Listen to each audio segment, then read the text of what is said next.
to order. Please rise for the pledge. I pledge allegiance to the flag of the United States of America, and to the republic for which it stands, one nation, under God, indivisible, with liberty and justice for all. Thank you. Please take the roll. Councilmember Bachman. Here. Councilmember Beaton. Here. Mayor Zielinski. Here. Councilmember Sullivan. Here. Mayor Pro Tem Szymanski. Here. Councilmember Grabowski. Here. Councilmember Martin Pontiac. Here. City Manager. Here. Police Chief. Here. Fire Chief. Here. I think that's it. Roll call complete. Thank you. Under new business. Oh, citizens' comments on agenda-related items. I skipped one. Tonight's agenda, we're doing interviews for the city manager. Is there anybody who would like to comment tonight on the agenda-related items? If so, please step to the podium and write down your name and address, and state your name and address.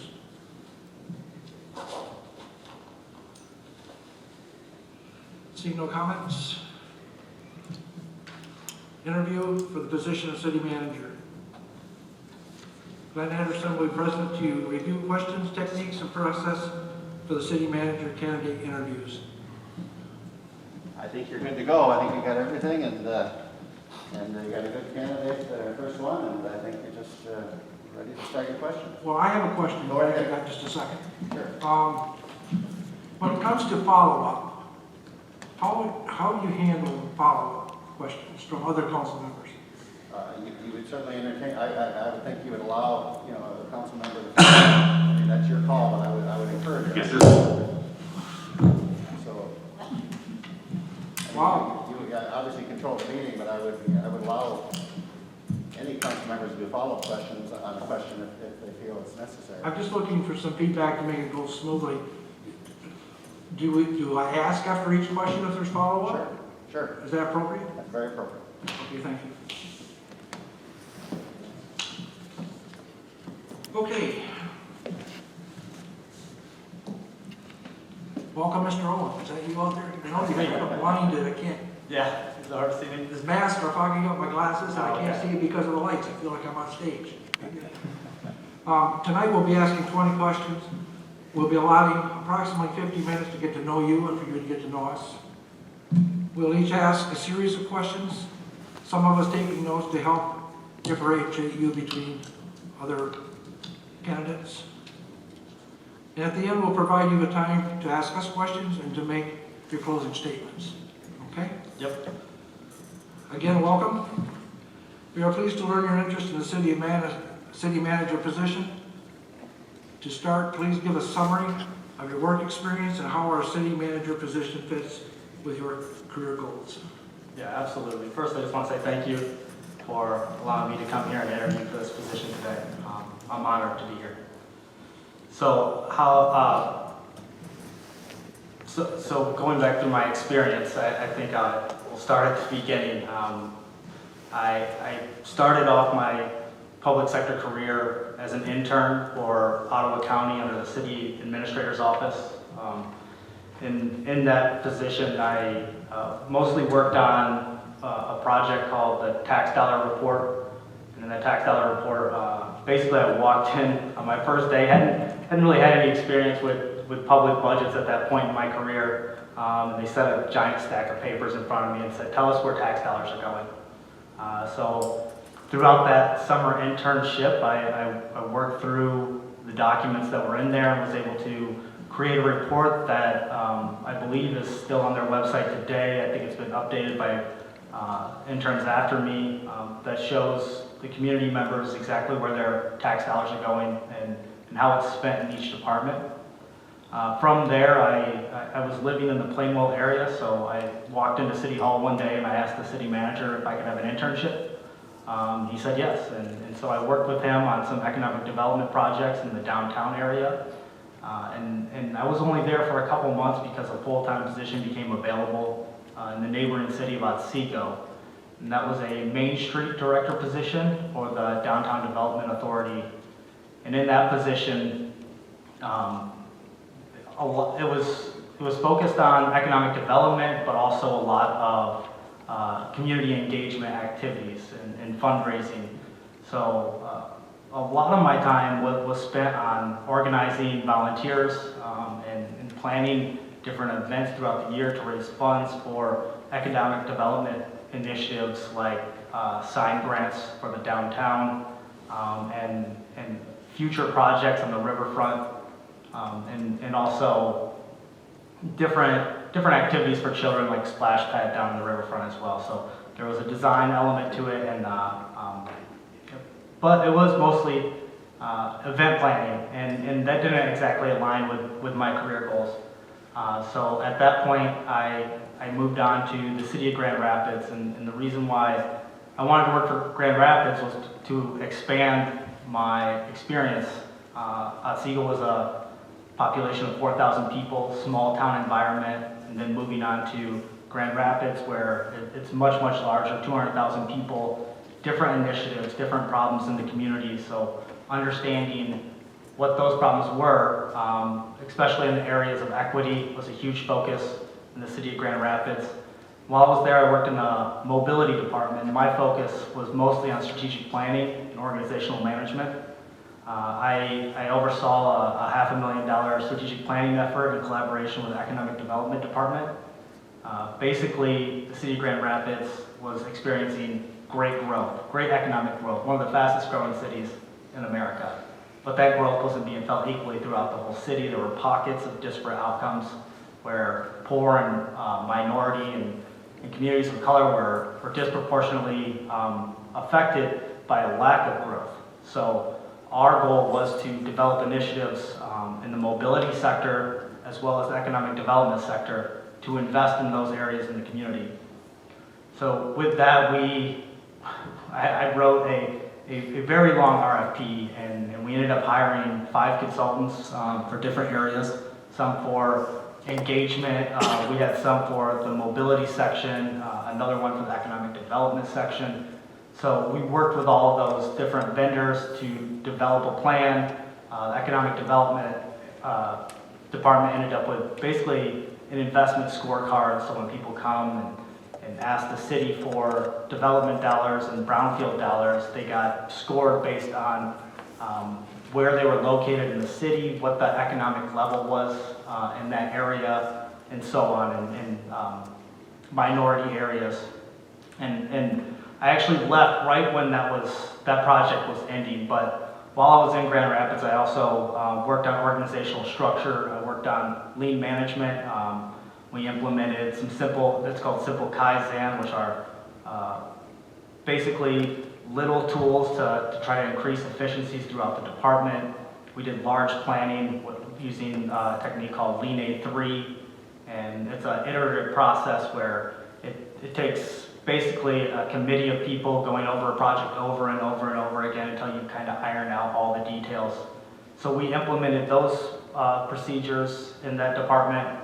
I also oversaw the electric vehicle infrastructure in the city and was actually the subject matter expert for electric vehicles. I was able to go to the city of Ann Arbor at the University of Michigan and speak there on behalf of the city, speak in front of at Lansing on the same issues for electric vehicles and electric vehicle charging stations. At the time, the Volkswagen settlement was coming out, so developing plans on how to roll out that electric vehicle infrastructure and how it would impact the city of Grand Rapids. So while I was in Grand Rapids, an opportunity came up a little closer to home. I went to Western Michigan University in the city of Kalamazoo, and right next door to Western Michigan University is the township of Oshtemo. And an assistant supervisor position came up in Oshtemo, and I thought this was another opportunity to expand my horizon and get more understanding of what it would take to get to my ultimate goal, which would be a city manager position somewhere. So when I went to work for Oshtemo, they were just undergoing their first union negotiation. It was going to be the first union in the township, and I was able to, I had the honor of leading that for the township side, those negotiations. And after about a year and COVID disruption, we were able to get a contract in place that I think was pretty fair for both sides. I oversee, in Oshkosh, I oversee the fire department, I oversee the ordinance enforcement department and the IT department. I also oversee our police contract. In townships, they are a little bit different than a city. We don't get Act 51 dollars, so we don't maintain our roads. It's all about building relationships with other agencies outside of our community. So we work closely with the road commission to understand the needs of our roads and for long-term planning. And we contribute some monies for local roads, but for the major roads, they cover 100% of that, but we help identify what areas we want to work on. But we also have to constantly be working with them for any sort of infrastructure that we want to put in the right of way. So any sort of non-motorized pathways, any sort of sewer work, water work, we have to work hand in hand with the road commission in order to put that into place. For police, we don't have a police department, so we contract that out through Kalamazoo County Sheriff's Department. So I have to work hand in hand with, mostly with the undersheriff. Sorry, I couldn't remember the title there. I work hand in hand with the undersheriff to identify the needs of the township, to understand where certain activities are taking place, where the highest crime rates are happening. And for the last year and a half, I've been trying to add additional deputies to the township, but there's a shortage of deputies. They just can't hire enough people, and are really struggling to put officers out on the street. So we're constantly trying to work on ways to improve policing because we want to eventually get to a 24/7 police department. Right now, our deputies start at 7 in the morning and the last shift ends at 2. So that's basically what I've been doing for the township, along with overseeing the COVID response. I wrote our COVID response plan. At the time when COVID hit, our IT coordinator about a month earlier tragically passed away from a heart attack, and we did not have anybody in the IT position.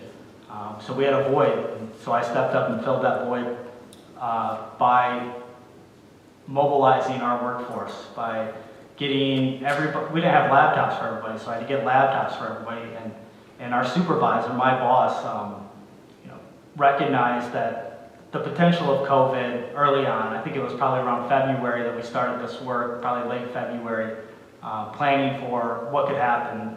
We knew that there was likely to be a disruption to our services, and that we would need to do something. So we had started working on the plan at that point, and by March 16th, we had moved all of our employees that could work from home to working from home. Most of them still are working from home today, and really didn't have any efficiency issues at all. We haven't slowed down. Nobody was laid off. Nobody had reduced hours. Everybody continued to work. And now it's kind of managing news as it comes forth. It seems like just about every day or every week something's changing, so we're constantly modifying our policy. And it sounds like we might actually be able to bring people back into the office soon as well. So definitely looking forward to that. And I know a lot of employees are looking to get back in the office as well, but we've also learned a lot. That people can work from home and still be successful, that people who had a fear of technology could overcome that by having someone like myself there with them and supporting them, letting them know that they could do this. And eventually, once they figured out the technology, they became our biggest champions for it. So it's been really a rewarding experience out of this tragic experience that we're all facing right now, but there has been some positives that have come from that. So what that brings me to this position here and why it fits with my career goals. And for about the last decade, I've really been very single-mindedly focused on one thing, and that's eventually becoming a city manager. That was my whole purpose when I was in school. That was the whole purpose when I did my internships and then took my first job. It was always to learn and to grow and to eventually take a job like this one. And while I wasn't looking for a job, I've always keep those options open and just see what's out there. And if a place came along that checked all my boxes, I said I would go for it. And when this one opened up, it did check all my boxes. And obviously that first box is it a place where my wife would want to live? And it is. She loves the area, she loves to hike, I love to hike, we love the outdoors. She loves the water. Who doesn't love the water? It's beautiful here. The next one is it a place where I'd want to raise my children? Is it a place where they would be able to gain memories and someday look back on those fondly? And I don't see how they wouldn't look back on living in a place like Manistee fondly. And then also why the position became available. So sometimes when these positions come available, it's because there's some turmoil. But Dad is retiring after a very long tenure of serving the public. And from what I could understand from what I read, that the board was also very supportive, that they had some progressive policies for things like, when I see things that says we're building sidewalks that are universally designed, that tells me that this is a board that wants to be inclusive of all people, and make sure that the facilities that are being built are built for everyone. That's important to me, and I wanted that to be important to any place that I would want to work for. And then the last box was the staff. And from what I can read, the staff is very well developed here. They've been in their positions for a long time, especially the department heads. I believe in, when possible, letting people do their jobs and really just playing that support role and that motivator role, to let them know that I'm here for them and that give clear direction, identify goals, give clear direction on what those goals are, make sure we're all going in the same direction, but really, whenever possible, be hands-off and let people do their jobs. And that's what I saw in this job posting, and that's why I applied for it. So that was a very long-winded answer. Any follow-up questions? I just have one. How many full-time employees report to you directly? So it varies because we have paid on call. So I have the fire chief reports directly to me. Two ordinance enforcement officers report directly to me, and the IT coordinator reports directly to me. But underneath them, there's another, anywhere between 30 and 35 employees. But just to you, though, is the 3? The 4, yes. The 4, okay. Yes. Thank you. I have just a quick follow-up question Mhm. regarding police. You subcontract with the county. Correct. Do they have a substation within your township? They do. It's in our township hall. Okay, thanks. Anybody else? I don't have a question, I just have a comment. I like the fact that you worked in Plainwell and Grand Rapids. I grew up in Grand Rapids and I actually lived in Martin for a while. Oh, okay. So it wouldn't be, sometimes when people move here from like a big city like Grand Rapids, it can be a shock. Like Right. it was a shock to me when I first moved here. So I kind of like that you have a mix of, 5,000 people and 200,000 people, so. Anybody else? From your resume, it appears that you have a career filled with accomplishments. Briefly tell us about 2 which you are the proudest. I would say the proudest accomplishment was our response to COVID. Getting everybody set up and in a position to be able to working with our IT vendor, because our server is hosted off-site. So working with them to make sure everybody is able to remote in to our server and still be able to access all of the different programs that they need to do their jobs, like our purchase orders and our accounts payable and all of those programs that they can't do their job unless they have access to. Going out and finding creative ways to get people computers. And most people had towers in their office and didn't have laptops. So I worked with the fire department who happened to have Surface laptops in their vehicles. And I was able to basically buy their 8 Surface laptops in their vehicle. And then we worked with AT&T because we wanted to transition to FirstNet anyway to allow for greater service in those trucks. There were a few dead zones in the area that were affecting the fire trucks and being able to get the calls in and FirstNet so that they would be able to resolve that. So we sped up that process and brought them in a little bit earlier, switched the Surface laptops out for iPads, which has been very successful for them. They haven't had any issues with it. We were able to then take those laptops and give them to our staff and send them home. I also was able to convince the township trustees to pass a new policy that reimbursed up to $200 for people to outfit their home office. So really the focus there was to make sure that people were working in an ergonomical work environment. I know that when I first started in remote work, I did all my work from my kitchen table, and I noticed that after a few weeks, I was experiencing some pretty bad back pain from that, sitting at a kitchen chair for hours on end.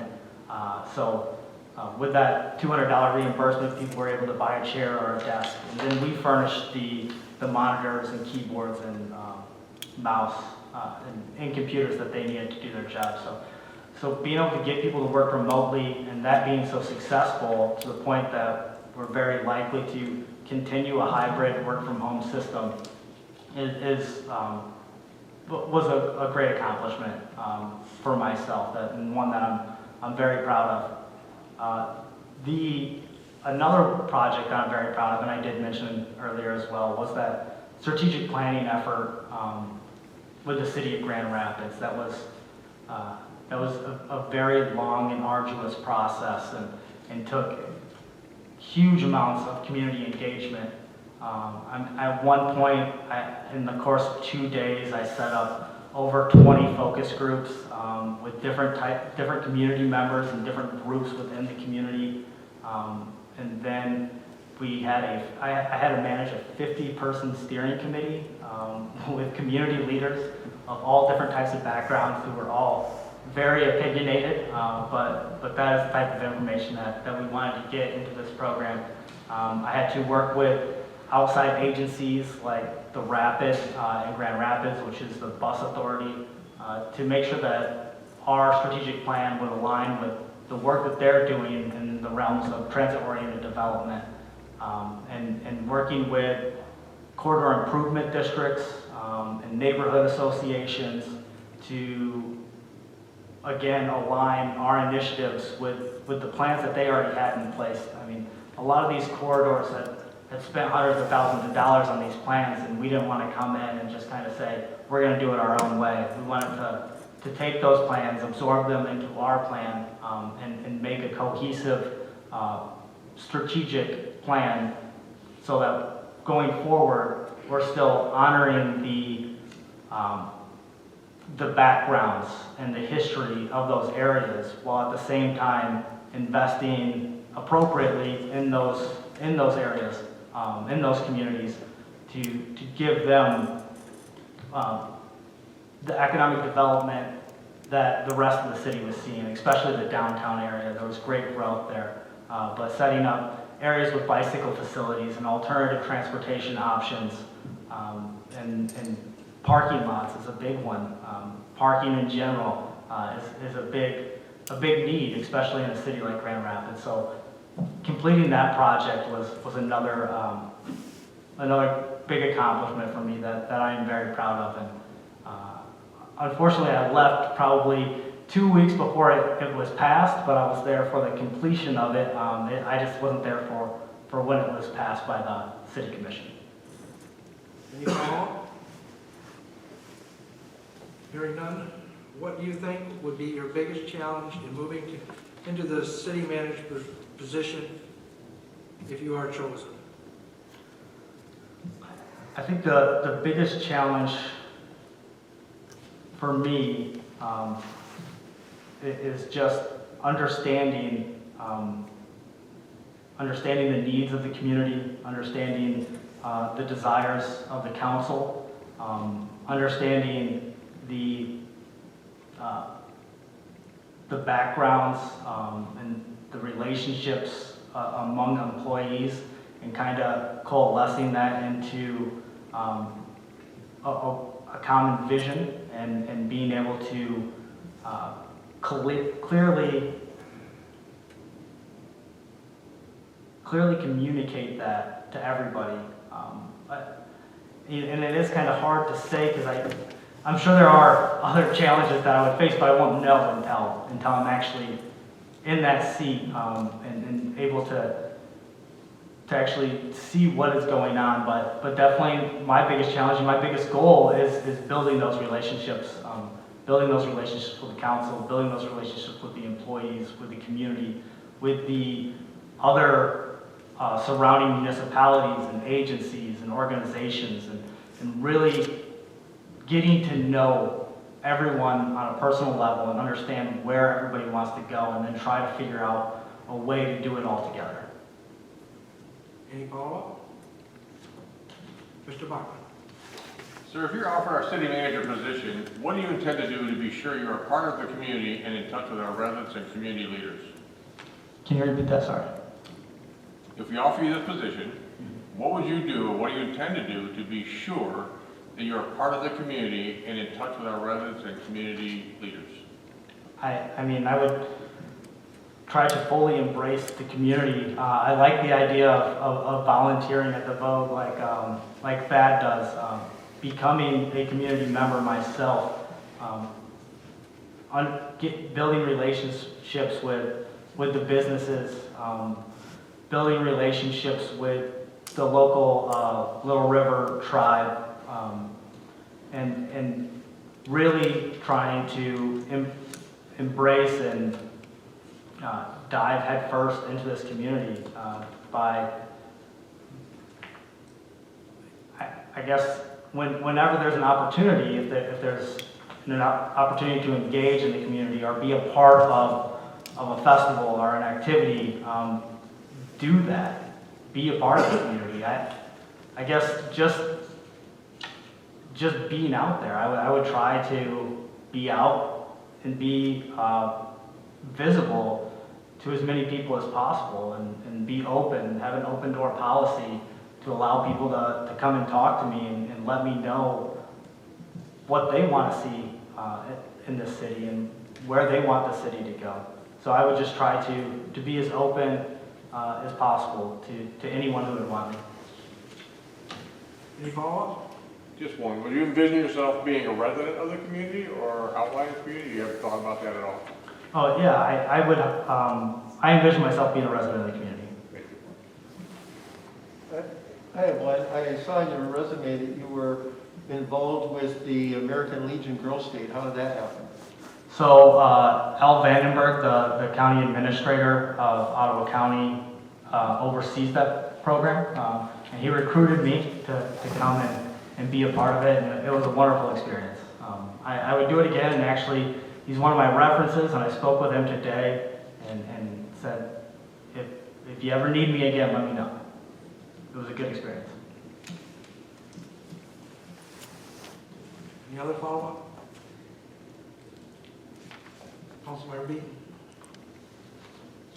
Mr. Owens, what do you consider to be your strongest abilities as manager? What skills are you seeking to improve? I would say my strongest abilities are probably my flexibility. I've never been really met with a challenge that I haven't been able to overcome. I like to think I'm very dynamic in my skill set. Like when we tragically lost our IT coordinator, I stepped into that role. When I was faced with a new challenge of overseeing a strategic planning effort or an infrastructure project for electrical vehicle charging, I stepped into that role and was able to be successful in it, even though I had not done it before. So I think my my abilities are probably what I feel are my greatest asset. I think that I certainly have a lot to learn in many areas, but here in Manistee, there's certainly many things that I haven't done before. I've never worked with a place that has a marina. There's issues with, there was issues with rising water. That, other than flooding streets and working to build over those streets, I haven't really had any opportunity to work on beachfront erosion or those type of projects. So I think just more experience is what I probably what I would need. And I don't know if I would call that a weakness, but more experience would be useful. Again, I've been single-mindedly focused on becoming a city manager for over a decade now. So while I don't have a lot of on-the-job experience, I do have a broad range of experiences that I think would aid me in doing this job. Thank you. Any follow-up? So, I think you kind of already answered this question, but what was your most challenging problem or situation, and how do you think that experience would help you as a city manager? The most challenging thing I've ever done in my professional career was having to fire an IT coordinator. It was not something I wanted to do. It was a tough decision, but ultimately, after months of trying to work on issues that were arising, we were falling behind in that department on making sure that people were able to do their jobs. And yeah, that was by far the most challenging thing that I've done. He was a friend of mine, not before he worked there, but while he worked there. I liked the guy a lot. But it just wasn't working out for the township. We needed to move on, and we did. We since hired another IT coordinator, and things have improved greatly. So it was the right decision. I would do it again, but it was by far the hardest thing I've ever had to do. any follow-up? I didn't hear you say what that job was. What was the job? It was the IT coordinator. I think, okay. Josh, what did you learn from that experience? I learned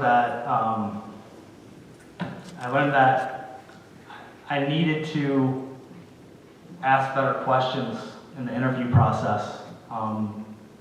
We had an IT coordinator, and he had tragically passed away, but that was the first IT coordinator in the township. He had only been there for 2 months. So we weren't exactly sure what this job, what the need for the job was.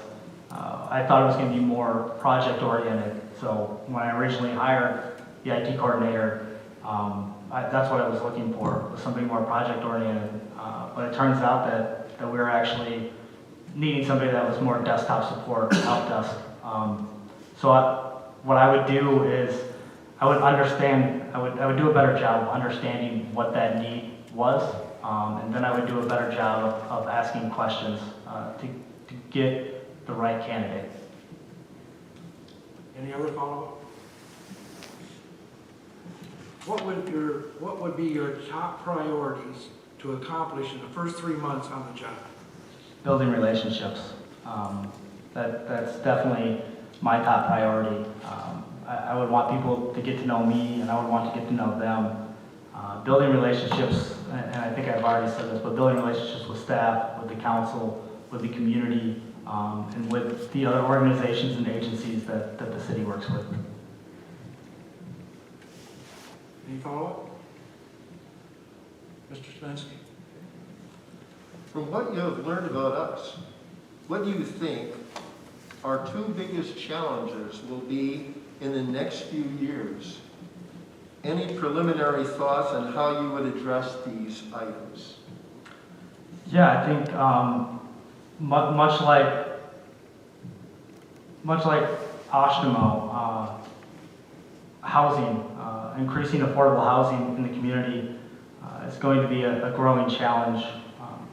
And I think that you do that through building coalitions. It's not something that can be done by the city on its own. It's going to take an effort through other organizations. It's going to take some planning to make sure that the zoning requirements allow for different types of housing. Like a new trend that's taking place is tiny houses. So making sure that zoning allows for different types of houses for different types of family. I think affordable housing is definitely something that probably will be a challenge in Manistee in the future, and maybe already is. Another challenge that I would see in Manistee, I mean, there is the lakefront erosion, but my hope is, and what it's looking like, is that the water's a little bit better this year, so hopefully that won't be a problem. There's probably a lot of infrastructure projects going on, which is resulting in a lot of debt for the city. So I think that interest rates are paying the interest on debt could have an impact on the city's budget in the future. So I think overcoming that challenge would be something that the city would be facing in the near future. Not that you guys aren't in good financial state right now, but obviously thinking about the future. Any follow-up? Josh, have you looked at any of our accounts or anything like that to get an idea what our cost and all that is? Yeah, I did read the last budget report. All 196 pages of it, or however long it was, and was able to see some of those challenges that you guys are facing, like with the motor pool, and coming up with unique ways of resolving those issues, or potentially resolving those issues in the future. Any other follow-up? Mr. Grabowski? Josh, how would you keep employees informed and working together, and if friction arises between employees, what action would you take to improve the work environment? Communication. I think that communication is critically important. It's critically important in just about every job environment. It's critically important in personal lives. Communication and being clear and transparent and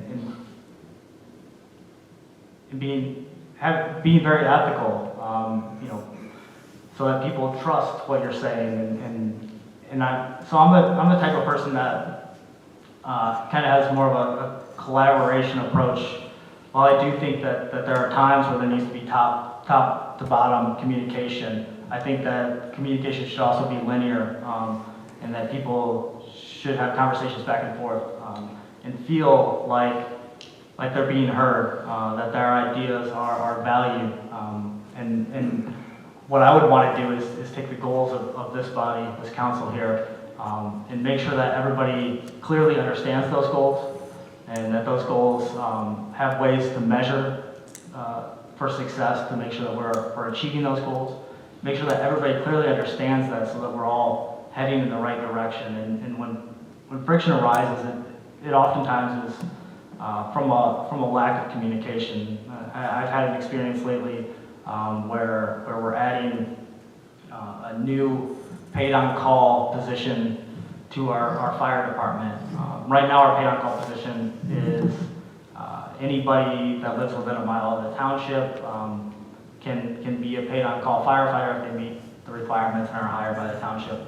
But we're having issues filling that paid-on-call rank, and our paid-on-calls are very important because they work shifts in our departments. We have a blended fire department.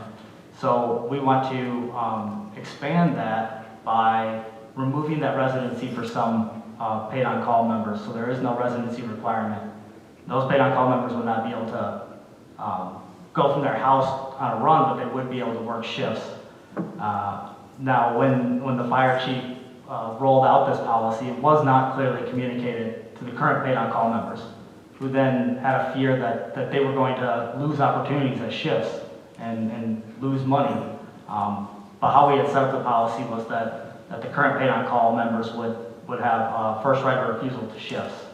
And it was not clearly communicated, so after a half an hour of speaking with paid-on-call members, I realized that there was a lack of communication. There was a communication problem there.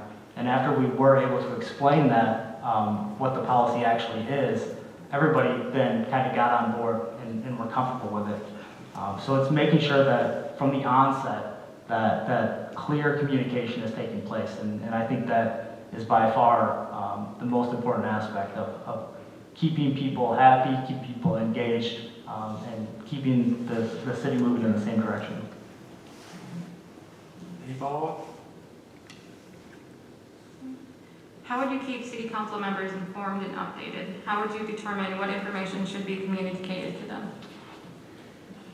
I would first start by having a relationship with the mayor. I think that it's important for there to be kind of one person, one point of contact for the city manager. And while everybody can speak with the city manager and have a relationship with them, I think that by having that one point of contact, it's easier on the city manager instead of reporting to several people and having a bunch of different bosses. So I would try to build a relationship with Mayor Zielinski to understand what kind of information the council wants, how the council wants to be communicated with. Not everybody communicates the same way. Some people like email, some people like face-to-face, some people like direct messaging. So understanding how people want to communicate would be the first place to start. But then by building relationships with the mayor and with his understanding of what type of information should be brought to the council, I would look to work hand in hand with him on that. Any follow-up? Mr. Bach? Yes, sir. There are times when the city manager is expected to be a manager and other times to lead.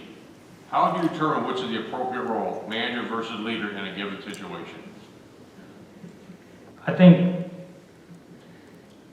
that leadership is probably plays a bigger role in this position. I think that the term city manager kind of makes it feel like you need to be managing people, but really it's about leading people.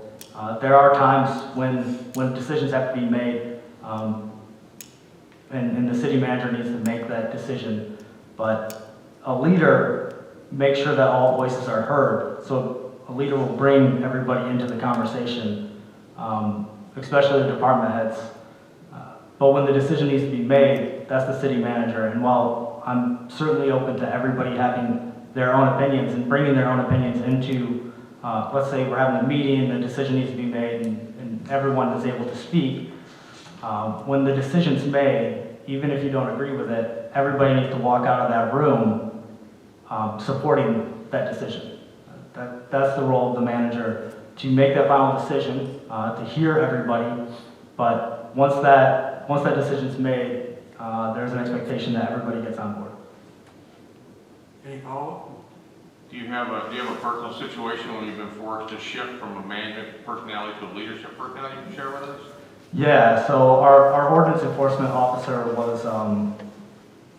was struggling to get his work done. There was a lot on his plate. I mean, there's certainly a lot on his plate, but there were certain reports, certain inspections that weren't getting done.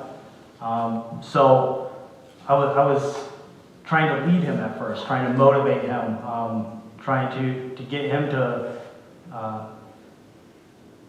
prioritize his time better, trying to work with him. But eventually, when push came to shove, it wasn't working. So I told him that we were going to bring in another ordinance enforcement officer, and that he would no longer have the department to himself, that the two of them would work together and both report to me. And it was a blow to him. He did not take it lightly, but I also was able to, at first he said he was going to quit. He was going to walk out. And I said, well, sleep on it. Give it the weekend, sleep on it, come back to me, because I think that this is going to actually make your life much easier. You're not losing any pay, you're not losing any hours. What you're gonna get is help and support. One person that's better at administration, while you can do the work that you like to do, which is the field work. That's what you like to do. You like to go out, do the field work, make sure that places were being cleaned up, that dogs weren't barking too loud, responding to complaints that we were getting. And while it took a little bit for him to come around, he's never been happier once we brought in another ordinance enforcement officer to handle more of the scheduling, administration, and inspection part of the job. Thank you. Any other follow-up? How strongly would you support your recommendations to City Council and stand by your professional convictions and staff recommendations? What if the council does not follow your recommendations and directs another course of action? I think it's similar to what I was talking about with the difference between leadership and management. I would present it just like I would want staff to present ideas to me, to tell me exactly what they think should take place, and I would do the same for the council. I would be very clear on what I thought was the right course of action. But if the council disagreed, if the council wanted to go in a different direction, then when that decision's made, I'm on board. Thank you. Any follow-up? Don't see us, Ms. Sullivan? How do you measure success as a city manager? It's a good question. There's probably a lot of ways to measure success. I would measure success by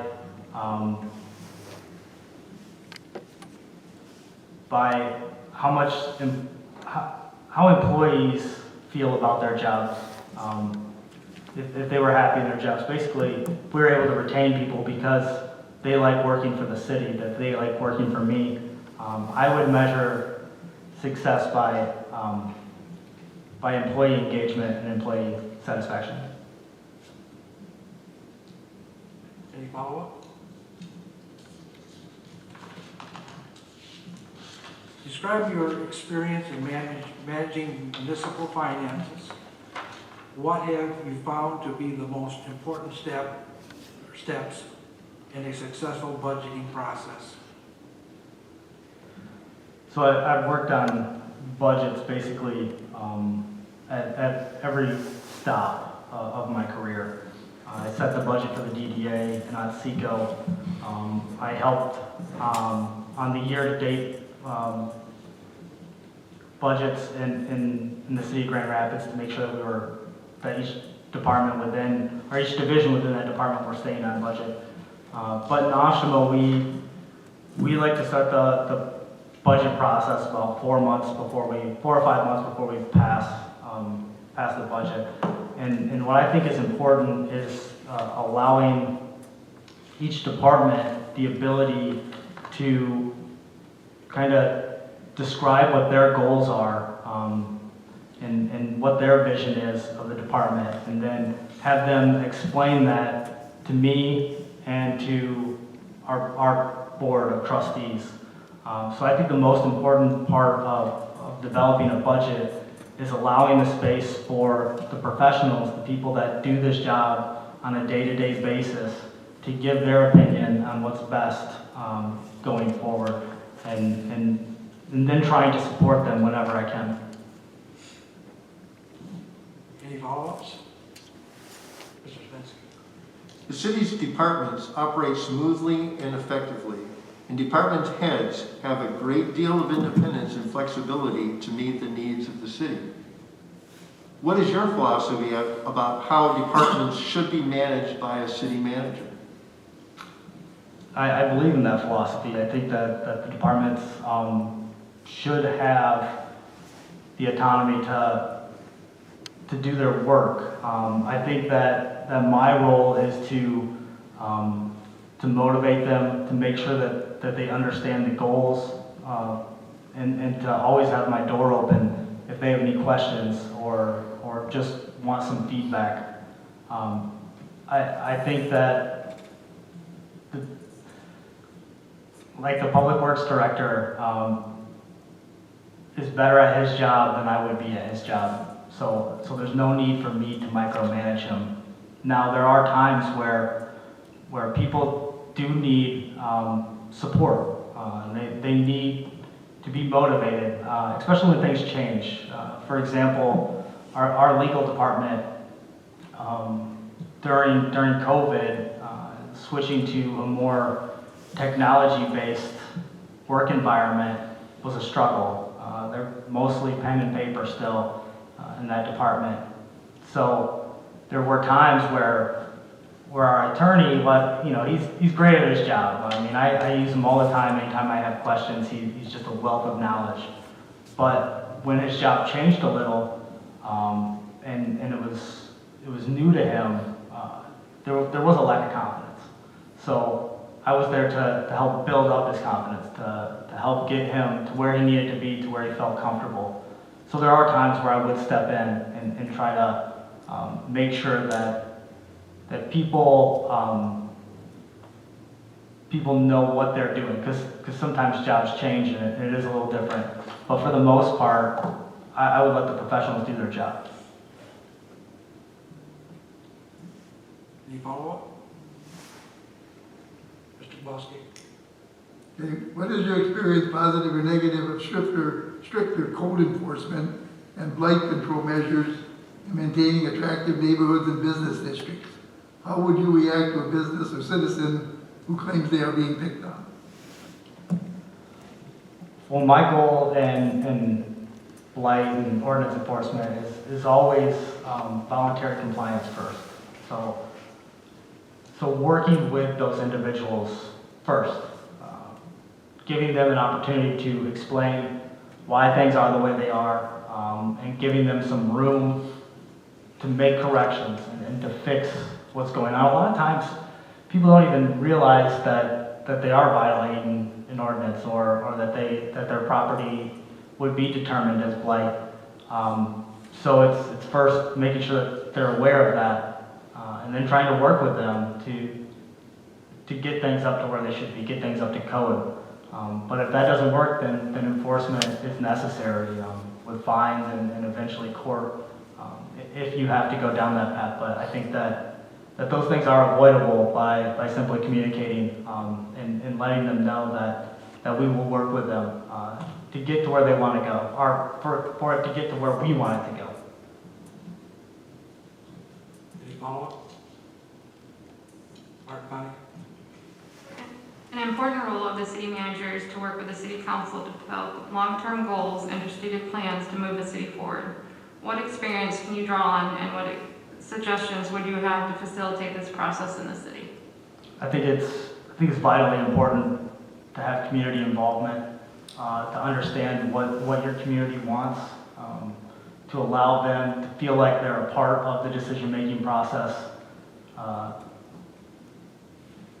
You got to get buy-in. You have to have buy-in from the community, or else it's a very difficult path. We're in Oshima, they spent 10 years working on a sewer project, trying to put in, to expand their sewer, and kind of put their head down and just move forward with it. Got USDA loan to do it. We're about to break ground, got bids. When they went out to bond, the community got enough signatures to put it up for a referendum on the ballot, and it got voted down. And 10 years of a project got a pretty heavy setback. So making sure that you engage with the community, and that's something I learned when I was in Grand Rapids, and I was undergoing that strategic planning process, was to hear all the voices of what would make their community successful, and then taking that back and applying that to the decisions that we make, to the goals that we set, to make sure that it aligns with what the community wants.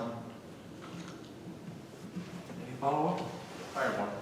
So, just to be clear, as a city manager in strategic planning process, you feel it would be your personal job to engage the community, to determine what the community wanted in strategic planning and bring it back to city council. Is that what I'm hearing? Yeah, I think there should be opportunities for the community to weigh in on what direction that the city goes. How might that look? Well, there's several different ways to do it. I've done it through focus groups. I've done it through surveys. I've done it through town halls. So it's allowing opportunities for people to engage. Thank you. Yep. Any other follow-up? No, sir. You ready for me? I'm sorry? You ready for the next one? Yes. If you had the opportunity to develop long-term capital improvement programming and financing strategies, if so, what steps did you follow? So, long-term capital improvement programming and financing strategies. Have you done it? And if so, what steps did you follow? I mean, I haven't personally done it. I've worked with our public works director to understand capital project needs for street infrastructure, for non-motorized pathways. I've worked with our fire department to understand the capital needs for fire truck replacements. But I can't say that I've ever come up with those on my own. It's always been in collaboration with departments to understand what their needs are. Thank you. Any follow-up? Ms. Beaton? What experiences have you had in securing and administrating grant funds? And looking at the state and federal landscape going forward, what projects and external funding streams would you suggest pursuing here in Manistee? So my experience with grants, I mean, I haven't applied for many grants. We did apply for a USDA grant for the sewer project, but we didn't get it. We did get the loan. I've worked with community foundations for some small grants for parks, for like communication boards. So I don't have a whole lot of experience with grants, but I mean, I've studied it. I did study it in school and took grant writing in school, but or proposal writing in school, but haven't had a whole lot of direct large grants, apply for large grants. And while I'm not certain, you know, what grants would apply to the city of Manistee and what those needs are. I first need to understand what the needs are in the community. But there's obviously grants.gov for federal grants. There's community foundation grants. There's a few different avenues to go down that I would look into. Thank you. Yeah. Any follow-up? Ms. Sullivan? Economic development and redevelopment, including the business district, can take many forms. Can you tell us about your experience in the field and any suggestions to improve our economy? Yeah, so economic development, I obviously experienced quite a bit of that in the downtown development area and at SECO, and working through different facade grants and sign grants to improve the look of the city, beautification of the downtown, walkability of the downtown, to try to attract more businesses into the area. In Grand Rapids, it was a bit of a different approach. So there, it's much more controlling how the city invests in certain areas because economic development is taking place so much rapidly there that it's more of what areas the city should support. So, like I had mentioned earlier, we had created a scorecard for, let's say it was a woman or minority-owned business. They got a certain, they would get a certain amount of points. If it was in a low-income area, they would get a certain amount of points, and that would kind of dictate where those investments would go. In Oshtemo, again, a growing community. So the township is 36 square miles, so it's very large. And we have a very urban area to the east and a very rural area to the west. And we're trying to kind of balance the two, where the rural area doesn't really want the growth to creep into to their area, but growth is also something that we can't stop. So doing that through planning efforts to make sure that we have smart planning ordinance in place to make sure that that it's not negatively impacting the rural community members that kind of just want to be left alone. In Oshimo, that's mostly our focus there. Any follow-up? Relate your experience in using technology and social media to communicate with the public to provide information and feedback. Social media, while it's not something that I personally use much of, I'm not a social media person. I did use it a lot when I was in Otsego to promote events and try to get community involvement. I actually think that a website is a better tool of communication than social media. I think social media should be used to kind of funnel people back to your website, because that's where all the information is located. So making sure that information is up to date and easily available and accessible by all people is probably more of what my focus in social media would be on.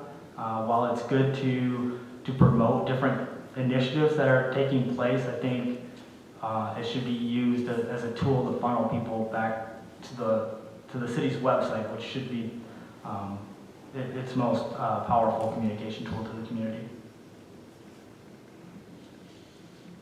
Any feedback? Mr. Szymanski? How would you balance sustainability and development needs of the city? I think that a lot of times they should. I mean, obviously they should go hand in hand. So having if development's taking place, making sure that there's planning requirements in place to ensure sustainability through either rain gardens, permeable asphalt, green space, urban canopy, but there should be sustainability requirements within site planning. So the site planning requirements should have elements of sustainability in it, and they should go hand in hand, and they shouldn't, to the best of its ability, disrupt development. Any follow-up? Mr. Kowalski? Okay, what is the most important skill or talent a manager can have when it comes to council manager relationships? I think I would go back to communication again. I think that's the most critical asset. Making sure that those lines of communication are open, that we feel comfortable speaking with each other, and making sure that at the end of the day we're on the same page and going in the same direction. Any follow-up? I do. You said earlier, I just want to make sure I understand your theory, that you would communicate with the mayor and the mayor would communicate to city council, and you would have essentially, I think you used the word one boss rather than many bosses. So in this communication style we're talking about, you would expect to talk to the mayor and he would talk to us, and we would talk to the mayor and he would talk to you. Is that how you see the flow of information going, like in a hierarchy or a flow chart? I think when it comes to more of what's being presented to the council is what I meant by that. When we're taking things to the council for things to be decided on, I would want to work hand in hand with the mayor on that. But I think that I would always have an open door to all council members to give their opinion on whatever it is, or ask questions, or ask for feedback. So I didn't mean it in that I would only have one boss. I just meant that when it comes to what we're bringing, I think it becomes difficult when when you're hearing it from all different angles of what should be brought to the board, and at times that those could be counterintuitive to each other, that it's easier to kind of funnel that all through one person, but not in the sense of day-to-day operations or day-to-day communications. I would want that to be open to all council members. So hypothetically, so a citizen comes to a council member and complains about the police department. How does that flow? How does that information does this council member go to the mayor goes to you? No. You go to the chief goes to the mayor goes back? No, the council member would come to me. They would tell me that. I wouldn't want the council member to go to the chief. I would want the council member to come to me. And then if it was something that needed to be addressed at a council meeting, then I would want to work with the mayor on bringing that to the full council. Okay. So working to develop those agendas, I think should be a collaboration with the mayor on that. Okay, thank you. Any other follow-up? Have you read our charter? I have not. Okay, it does speak about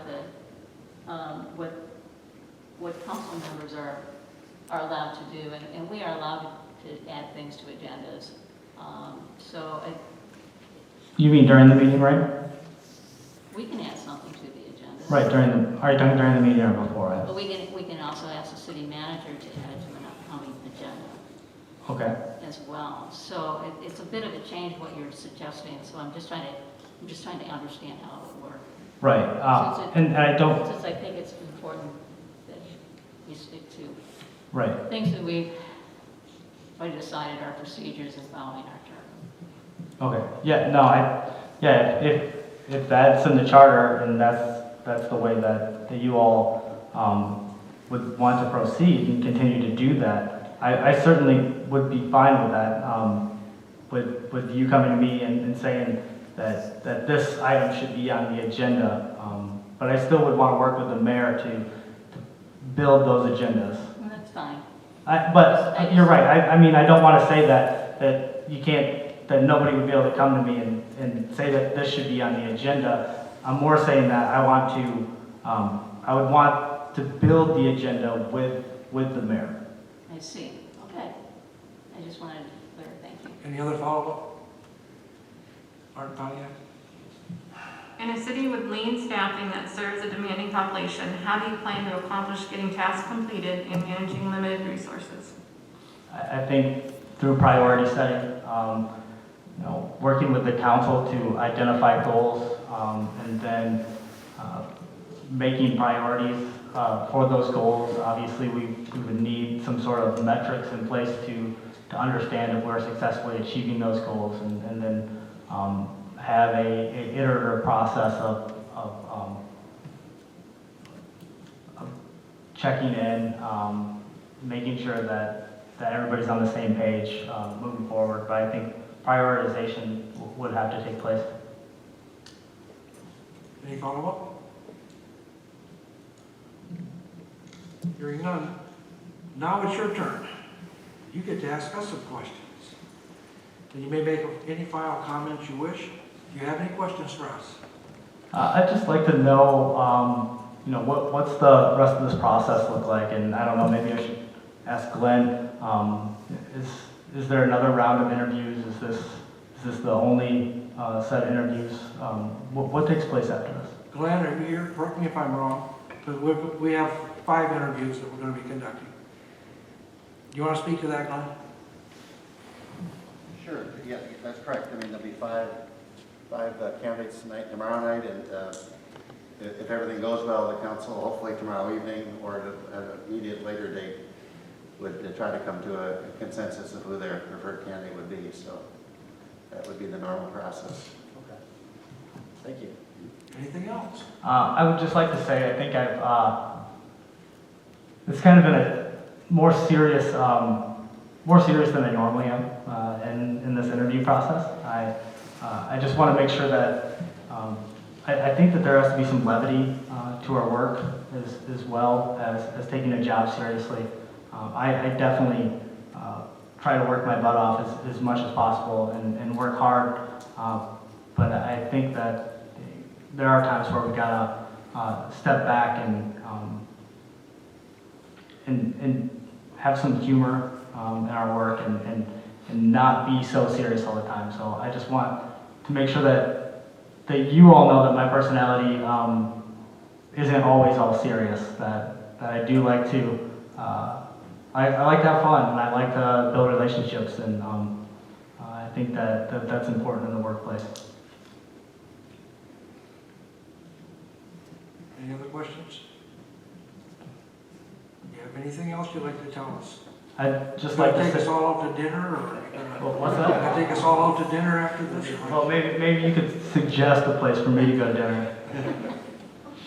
Well, I want to thank you for coming. We do appreciate you taking the time to come and talk before us in the interview. Our consultant will advise you on the decisions that we make. Mr. Anderson will let you know. If you have nothing further for us, we'll conclude this interview. Great. Well, I want to thank you all for inviting me to the interview today and for the work you're doing in this community. I really appreciate this opportunity. So thank you and the best of luck with the next 4 interviews. I know that you have some great candidates. I was able to read the news article and it's funny because there must be people that have Google Alerts set up, because I was hearing from people I hadn't heard from in a few years saying, hey, good luck tonight in this interview, and it kind of popped up out of nowhere. And I was like, oh wow, everybody knows about this. My father-in-law said, I just read a news article on you. I was like, oh, okay, that's interesting. I wasn't expecting that. So I again just want to thank you all and best of luck on the rest of your interviews. And I look forward to coming back in the summer, either as a future resident or as a visitor, because it's a beautiful city, and I want to get out on that beach when it's sunny out and warm. We need some of that. Thank you very much. Yeah, thank you. Josh, if you can stay tonight, we should have a magnificent sunset. You should take advantage of that. Well, I brought my wife with me, so I'm sure she would enjoy that. We'll check that out. Council, would you like to take a stretch just before we start the next bit? Okay, let's take 5 minutes and we'll come back. Thank you. Thank you.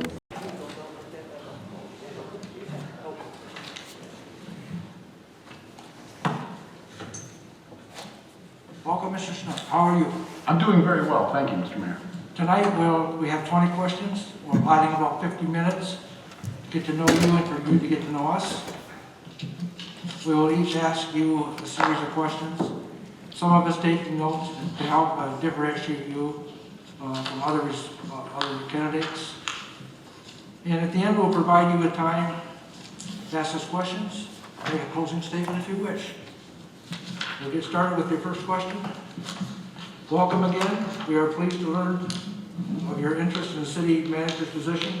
To start, please give us a summary of your work experience and how our city manager position fits with your career goals.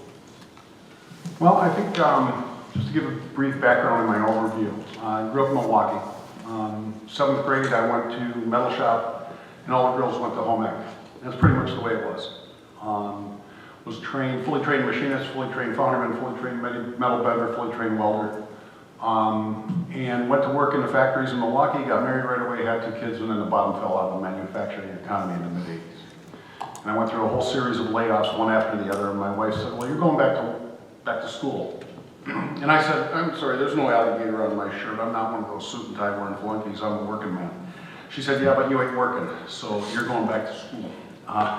And that's a true story. So that's how I started going to school at nights. I've never been a real full-time student. It took me about 5 or 6 years to get my associate, my bachelor's, my master's, and now I'm working on my PhD in urban studies. As part of that, I started a little retraining program for 3,000 of us that got laid off at A.O. Smith. And after doing that for a while, I noticed that those dislocated workers were coming back in my office after a few months. And I really started studying and reading up on how do we take workforce development, economic development, community development, kind of merge those 3 disciplines in order to create economic growth in communities, in order to stabilize the communities that we had that were getting wrecked so hard by deindustrialization in the 80s and 90s. From that, I ran a dislocated worker program in Milwaukee. I moved up to Ashland, where I ran a 10-county dislocated worker program program for dislocated homemakers, program for poor youth and poor adults across the 10 county area. So we were actually training on for the 10 counties. And I would go to every one of the 10 county boards, give presentations on the work we had done that month on behalf of those counties. And work very closely with those 10 CLEOs. Also had 5 tribes in our 10 areas. Worked very closely with those tribes. And that was a very different than working with minority groups in Milwaukee, were primarily African American and Hispanic. Working with tribes took a little bit different. It took about 4 years to really develop a trusting relationship with the tribes, but I was able to do that. When I became mayor of the city of Ashland, I was really proud of the fact that we were able to have the first ever City of Ashland and Bad River joint event. We honored our troops who were returning from Afghanistan. So I'm really proud of that. And the other thing that I think you should know about me is I'm really wed to the Great Lakes. I love the Great Lakes. I'm between Milwaukee and Ashland and Kewaunee and the other parts of the Great Lakes. I served on the Great Lakes Commission. Governor Doyle had appointed me to that, so I served on that for about 8 years. We were able to be part of the Great Lakes Compact that tried to preserve the water within the Great Lakes Basin. So those are the things that I really try to foster, is come to a community that's usually looking to how do they spur growth, how do they spur development, what are the kind of relationships that need to be developed, what are the plans that need to be developed, and then start working to foster that. The other thing is I'm married to Darlene. We've got 2 grown kids. So that's kind of a good overview. Any questions, follow-ups? From your resume, it appears you have a career filled with accomplishments. Briefly tell us about 2 which you are the proudest. Well, I think in terms of getting my education going at nights, because I really went reluctantly. So being able to knock out the education that I have, I came to education kicking and screaming, and I found I really had a love for it. And that was a big eye-opener for me. So that was really hard to do that. I mean, to raise a family while working through unemployment, going to school, not being very confident in myself and being able to accomplish that was a biggie. In terms of work, making the shift from manufacturing environment to a service-based environment was a real challenge. Very different rules are in place on a factory floor than are in a professional office setting. So to learn how to work through a lot of those, was a challenge to get that done. So those are 2 kind of broad areas that I'm pretty darn proud of. Any follow-ups? What do you think would be your biggest challenge in moving into city manager's position if you are chosen? I think the biggest challenge is not a huge one. It's really just learning everything. I mean, I really see the first year as just being about learning and starting to put together some plans as to how we move forward, some ideas. But it's meeting all of the elected officials, meeting the town chairs, meeting the county reps, meeting the people who really help to prop up and can move us forward. Let me give you one example of that. As you all know, you're getting a pile of COVID money. Everybody is. There is going to be a lot of pressure on communities to eat your seed corn, to basically take that money and let's spend it on something down and dirty that we need right now. What I'm working on right now in the city of Kewaunee is to try to work with our 16 townships, our other 2 municipalities, our other 2 cities, and our county to combine all of our money, where we got 16 million, and bring in fiber and broadband. And that's a tough challenge. But to me, that sets our community up 20 years down the road as to where we need to be to spur economic growth, rather than spending on something short-term that's certainly, a need that we have right now, rather than something that's kind of immediate. So those are the big things, is putting together those relationships. They're not just nice to have, they're absolutely essential with the cuts that local units of government have gone through. So learning who's who in the zoo, I think is really important through your first 6 months, your first year, so you can start laying out plans on how to move forward. Any follow-up questions? Mr. Bachman? If you're offered a city manager position, what do you intend to do to be sure you become part of the community and in touch with our residents and community leaders? First thing is you look for is volunteer opportunities and actually just spur those. You never have enough volunteer opportunities to meet all the needs of your community. So where's the need, and try to fill it and try to pull some people together. The other thing I've always done is always been a Rotarian. That's usually helped in the community. Rotary clubs are usually, not always, but they're usually made up of the business leaders. So being a part of that group can help to tie you into other aspects of the community. Of course, the other things that tie with the job, the Chamber of Commerce, the EDC, Economic Development Corporations, and other things that you become a board member of or you become active in. But in terms of creating volunteer opportunities and using the Rotary to leverage that is what I've done successfully in other communities. Do you see yourself as a resident or a commuter, or how do you visualize that part of your? Well, I think for political sake, you better become a resident. You get in real trouble real quick. No, you do. I mean, let's be real about the politics here. The politics are such as if you don't live in a community, it's just another knife people can throw at you. Well, you don't care because you don't live here anyway. If you do live there, they're going to criticize you anyway, but why give people a knife by which to cut your throat? So I think being a resident is really critical. I mean, the first thing I did when we moved into, when we took the job in Kiwanee was move there. Same thing with Ashland, because I lived in the community. Thank you. I think it's important. Any follow-up? Ms. Beaton? What do you consider to be your strongest abilities as a manager? What skills are you seeking to improve? What I've found in people over time is their strengths are their weaknesses. Okay? And that's really an important aspect.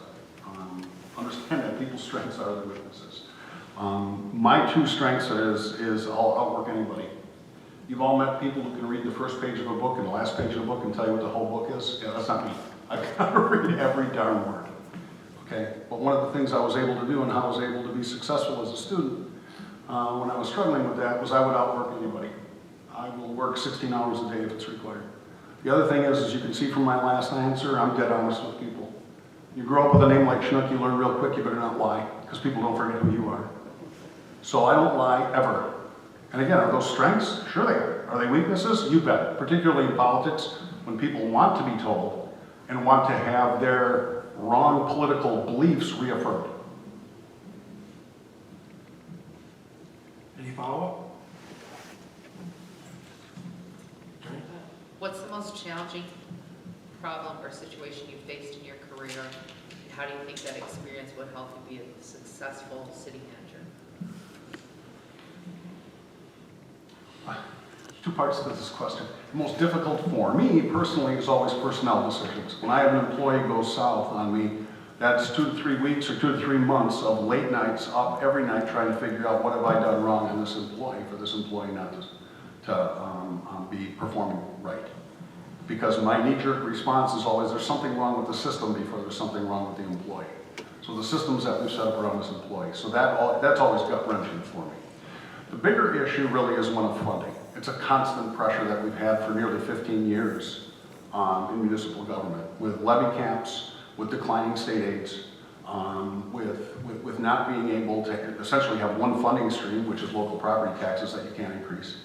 That's really the challenge. And how I've worked through that is to try to do 4 things when municipalities are in that situation, with declining shared revenues, they're capped on their levies and unable to increase their one stream of funding.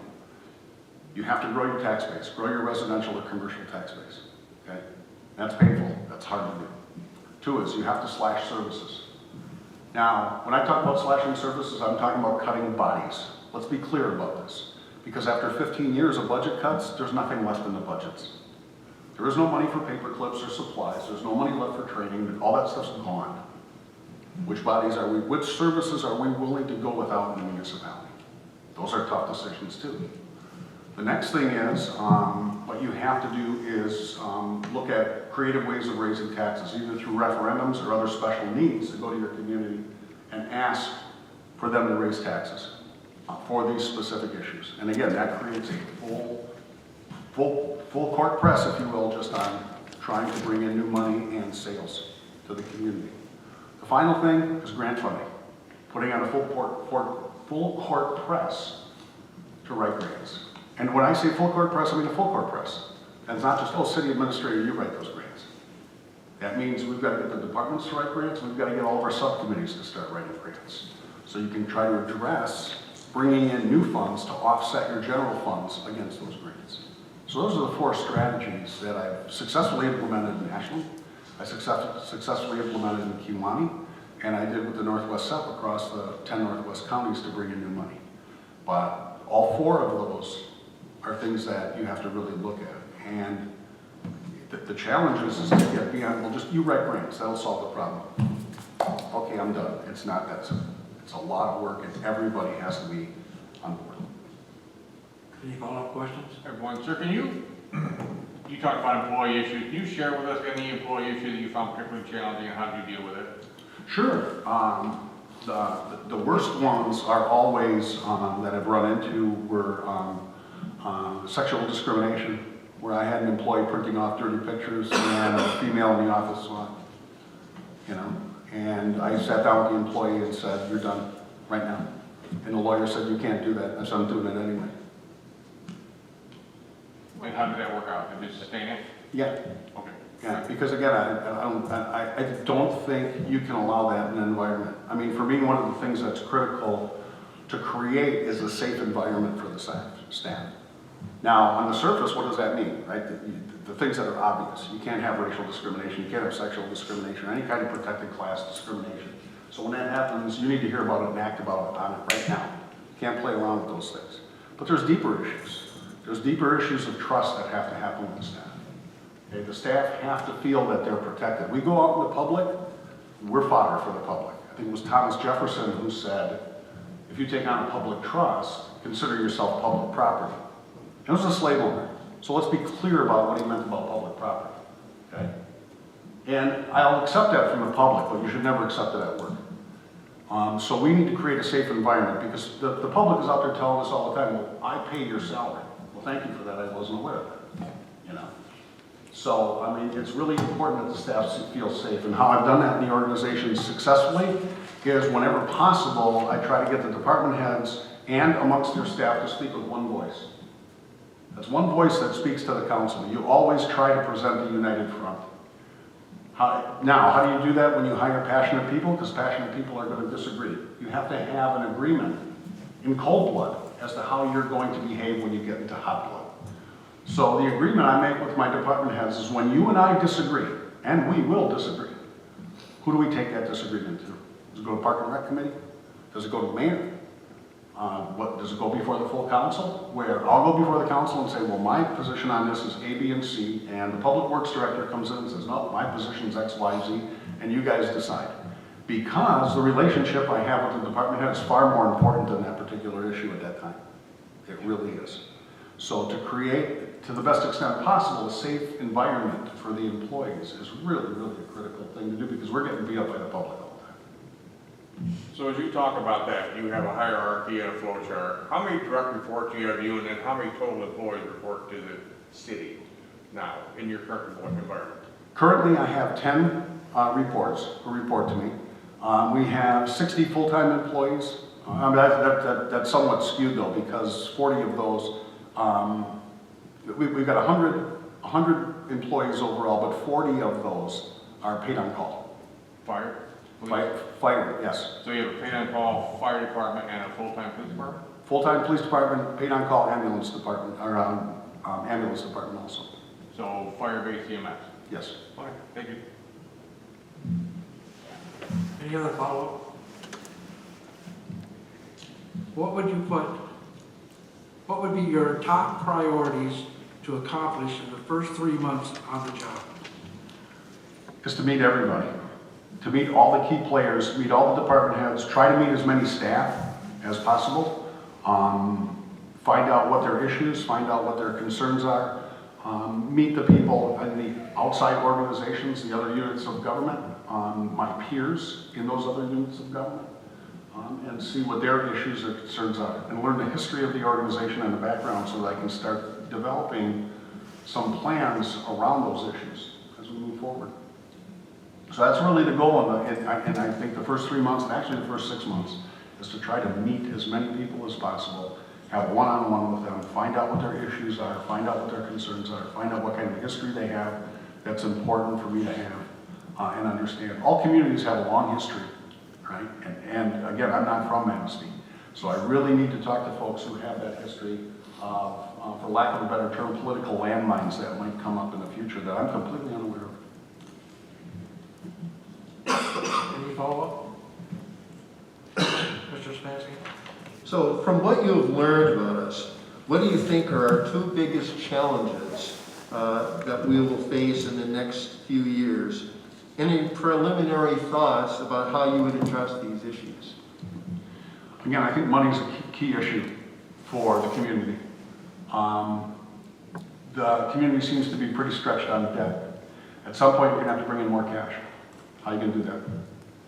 That would be something I would be looking to address. And again, I've had successful strategies in the past of certainly raising dollars and bringing in grant funds for a variety of areas and looking at how to bring in funds for whatever the goals and objectives of the community are. So the funding is a big issue. While the city's going deep in debt, you can do that for a while, but sooner or later, you have to look at how are we going to raise other revenues. Those other revenues then have to be through, raising grant funds is a good short-term answer to that. But looking at generating residential base, looking at generating more commercial base in terms of the levy, in terms of taxes, and growing that is really, really critical. So those are the two things I would really be looking for. One's a short-term strategy, one's a more long-term strategy. Any follow-up? Mr. Kowalski? How would you keep employees informed and working together? If friction arises between employees, what action would you take to improve the work environment? A couple things are important. One is I have a monthly meeting with all of the department heads, my direct reports, and other ancillary staff. And elected officials are invited to attend that if they so wish, and anybody else is invited to attend that. Those are probably my most productive meetings in terms of finding out what's happening at the street level, so to speak. I also try to meet with the 10 reports that I have at least twice a week, where they'll just stop in, they'll come up to City Hall to pick up or drop off receipts or have stuff coded, whatever they need. But I always make sure that when they do that, they stop in. I have an open door policy at all times. It's really important that the administrator be accessible to people and not be held up in an office somewhere and feels like he's not, you can't approach him. So I think that's really, really important. When bad news comes in, I want to hear about it now. I can't deal with bad news, when that gets hidden. You need to be able to work with it right away. So it's really important to have an open door policy. It's important to meet regularly. Emails, I think, are important, but I don't like them very much. I like face-to-face. I can get done a lot more in face-to-face discussions. Part of the reason that this COVID has been so difficult for people, right, is that 70% of all communication is nonverbal. Yeah, think about that. That's a huge statistic. 70% of all communication is nonverbal. So meeting people face-to-face, I think, is really important. So I ask all the department heads when they stop in at City Hall, please come in and see me. And I don't care if I'm in a meeting interrupted. Any follow-up? Yeah. So, your door's open, I come to City Hall, I stop and see you, I'm the Sun City employee. Do you leave your office and go out and visit the employees in their workplaces, DPW, or is it pretty much you're on the throne, they come to see you? How does that work for you? And give me an example of what you do in that case. It's a really good question. I'd say the most of the time when I meet with the department heads, it's in my office because they're coming up to City Hall. If there's an issue that we need to talk about, I'll be on the floor. So right now we're doing a blight elimination project where we're cleaning off a little spigot of land we have, Fisherman's Point. So I've been down there almost every day, meeting with our building inspector, meeting with our public works director, meeting with the staff who are down there, meeting with our contractors. Again, trooping the lines is really important. If you see successful restaurants, the owners walk on the floor. That's really important.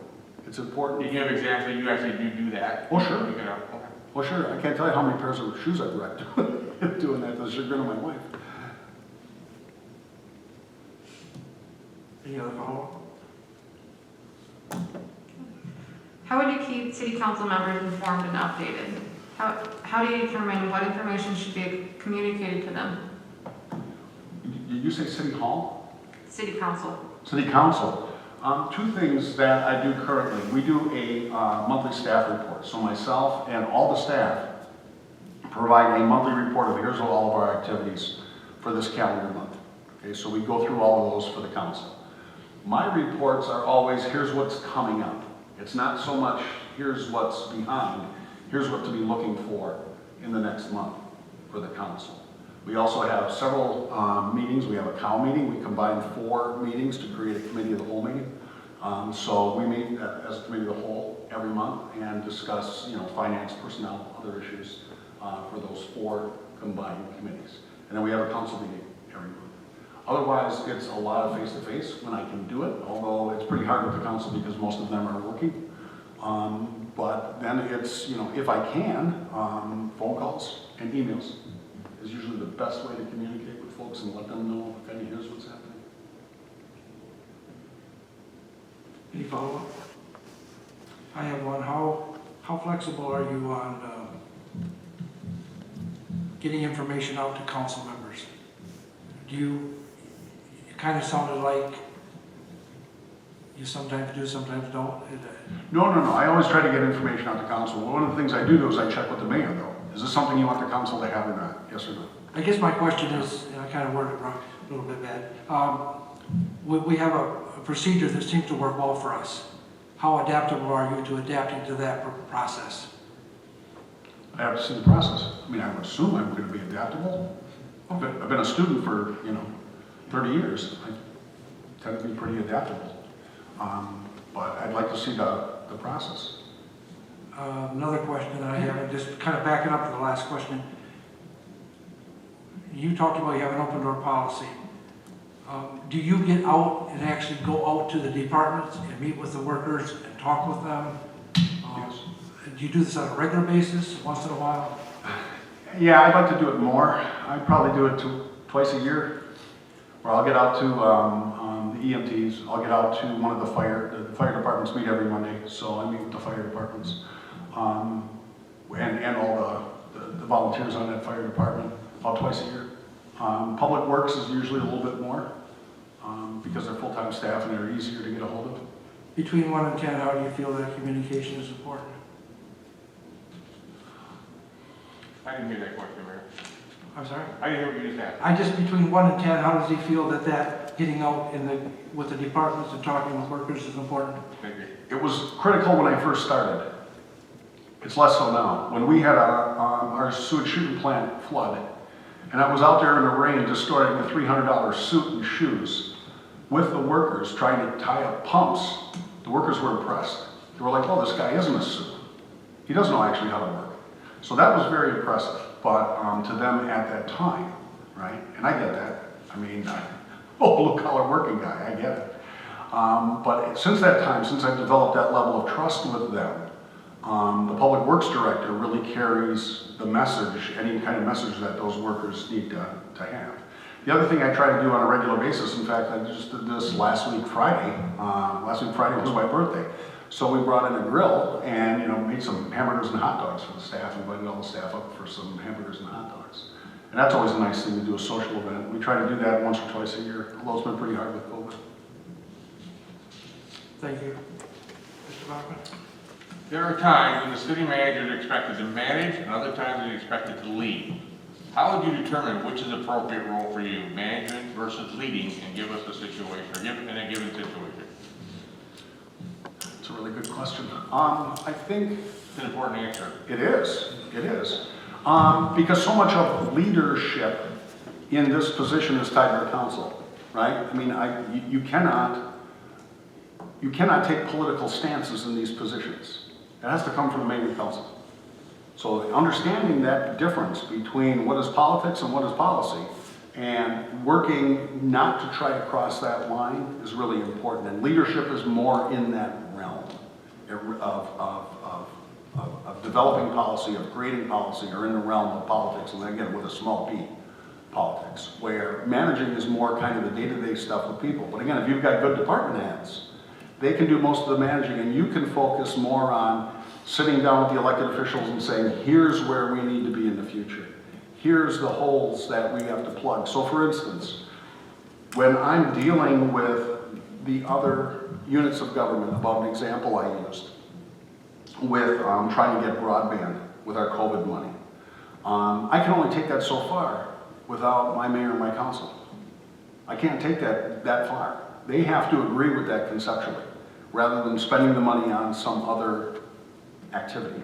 So they have to say, no, we're gonna put the political capital into meeting with the elected officials from these other units of government and with the county to try to drive this broadband thing forward. I can come up with the concept, I can give it to the elected officials, but if they don't bite, it's over at that point. But there's still that situation where it's politics administration. We create the politics, so we say to you, we bite on the broadband. Yep. So then at some point in time, you have to exercise either management or leadership of that project. And how do you decide when that happens, when leadership kicks in versus management? Yep. Where does that roll? Because clearly you can't just sit on the fence and be politician all day and be city manager here. It isn't gonna work. Correct. Okay. You're absolutely correct. So that's where the head check with the mayor and the council always comes in, to make sure that you're on the right path. I talk to my mayor daily. Talk to him every morning, talk to him every evening. Just going over, here's what kind of happened today to make sure I'm not, crossing the line. And I'm staying within the realm, and I've got the mayor's support. If the mayor don't support it, we're done. We are really done. So I can exercise leadership, I can bring ideas, but if the elected officials don't, let me give you another example, which I think is a good one. So we've got this rural road in the city of Kewanee. We are expanding, the county's coming in to redo the road. It's a county road, it's County Road E in the city of Kewanee. A part of this is watered and sewered, a part of it isn't. I worked with my mayor and council like crazy to water and sewer that entire road. The reason for water and sewer that entire road is because right now half of it isn't. It would have cost us an extra $1 million to put down water and sewer, and it probably would have gained us 30 developable lots in the community. I fought the council on that because the mayor and the council did not, one, want to spend the money. Two is the people in the community who lived on River Road didn't want it. Okay? So who wins in that fight? The mayor and the council every time. So how hard do you fight? At one point, does leadership become an exercise in futility? So that's what I mean by trying to check it. Now, do I believe that the mayor and the council, do I think they might have missed it on that one? Yeah, I think they might have missed it. But I gave my best pitch, and at the end of the day, they're the elected officials, I'm not. So the best I can do is advise them and say, please put water and sewer down on River Road. And if they say, no, we're not going to do it, that's the end of it. I can no longer provide leadership on that issue. I hope that helps to answer the question, because it's a really good question. I think I understand. Okay, good. Thank you. Manistee? How strongly would you support your recommendations to the city council and stand by your professional convictions and staff recommendations? What if the council does not follow your recommendations and directs another course of action? You have two choices. Live with it or quit. At this level, that's what it's about. Because, the recommendations that I will bring before the council, and the department heads bring before the council, are always well vetted. I always sit down with the department head before, we work together on crafting an agenda bill so I understand what we're presenting to the council. And I will support it if I feel it's the right thing to do. I really will. But again, if the council says no, the River Road example. My council said, no, we're not going to extend water and sewer down River Road. Now, I disagreed with that response. What am I going to do? Torpedo my council? No, I'm not going to do that. Throw a hissy fit? No. It's of no value. So at that point, I've got to make a choice. Can you live with this decision, or can you not? Now, again, in my opinion, it was not the right decision. But I'm not going to torpedo my council. I'm not going to torpedo my city. I have to learn to live with this. And I can live with it. That's okay. You don't always agree with your elected officials. That's all right. But again, at this level, at the executive level, you've got to make that choice in your head. Is this a go to the mat issue, or is this not? Is this something small? That's not worth going at. I thought the River Road project, I thought that was a very important one. That cost us 30 developable lots. That causes us to have a $550,000 fire truck. That's a pumper truck because it can put out fires on River Road because there is no fire hydrants. And all the rest of the city is paying for their fire truck. I thought it was an important issue. But was I willing to go to the mat on that? No. No. And I have to live with the council and the mayor's decision. So that's kind of how it plays out. I mean, you have to kind of play it out in your head. Is this really a go-to-mat issue? There's very few of them that are. I mean, they're important things because of the time frame. We will not put water and sewer on River Road for the next 50 years. Council decision was a 50-year decision. But it's their decision, not mine. I'm not an elected representative. I represent a constituency of 8. Any follow-up? How do you measure success as a city manager? Well, to a large extent, your mayor and council measure that as to what they consider success, but hopefully there's a negotiation point where how they measure success is you're in agreement with. And it's the same thing with the department heads. I mean, we have evaluations, right? All staff have evaluations. I don't find much value in them. I find it far more valuable to sit down with the department head and say, what are your goals? 30, 60, 90 days, 180 days, and 365 days. And jointly developing those goals, and then on some kind of a regular basis, usually monthly, going through those goals. Where are we at? How are things going? What's held us up? What hasn't held us up? So that kind of feedback is really, really important from elected officials, for me. And it also creates consistency. One of the dangers is not creating that, and especially when you get derailed. You guys saw that in the last 2 years, right, with flooding. Real problems that nobody had expected. Nobody thought we were going to have these kind of flooding problems. So what happens if we're going to address the flooding problems?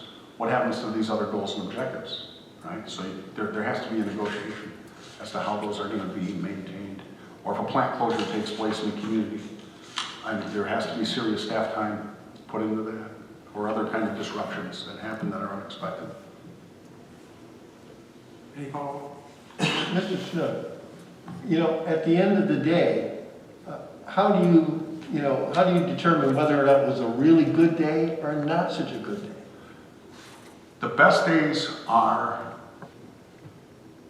when we move the ball forward, when we can get the public and the elected officials to get all on the same page, are really, really good days.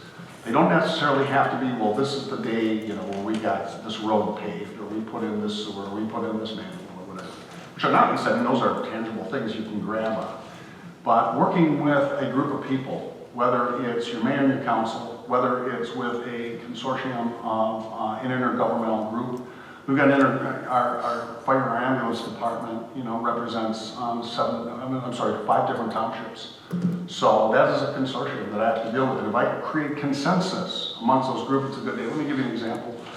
When I came to Kiwani, they were putting away no money for capital improvements in their ambulance and fire department. So what happens when a fire truck goes kittywampus? Well, then we deal with it at the time.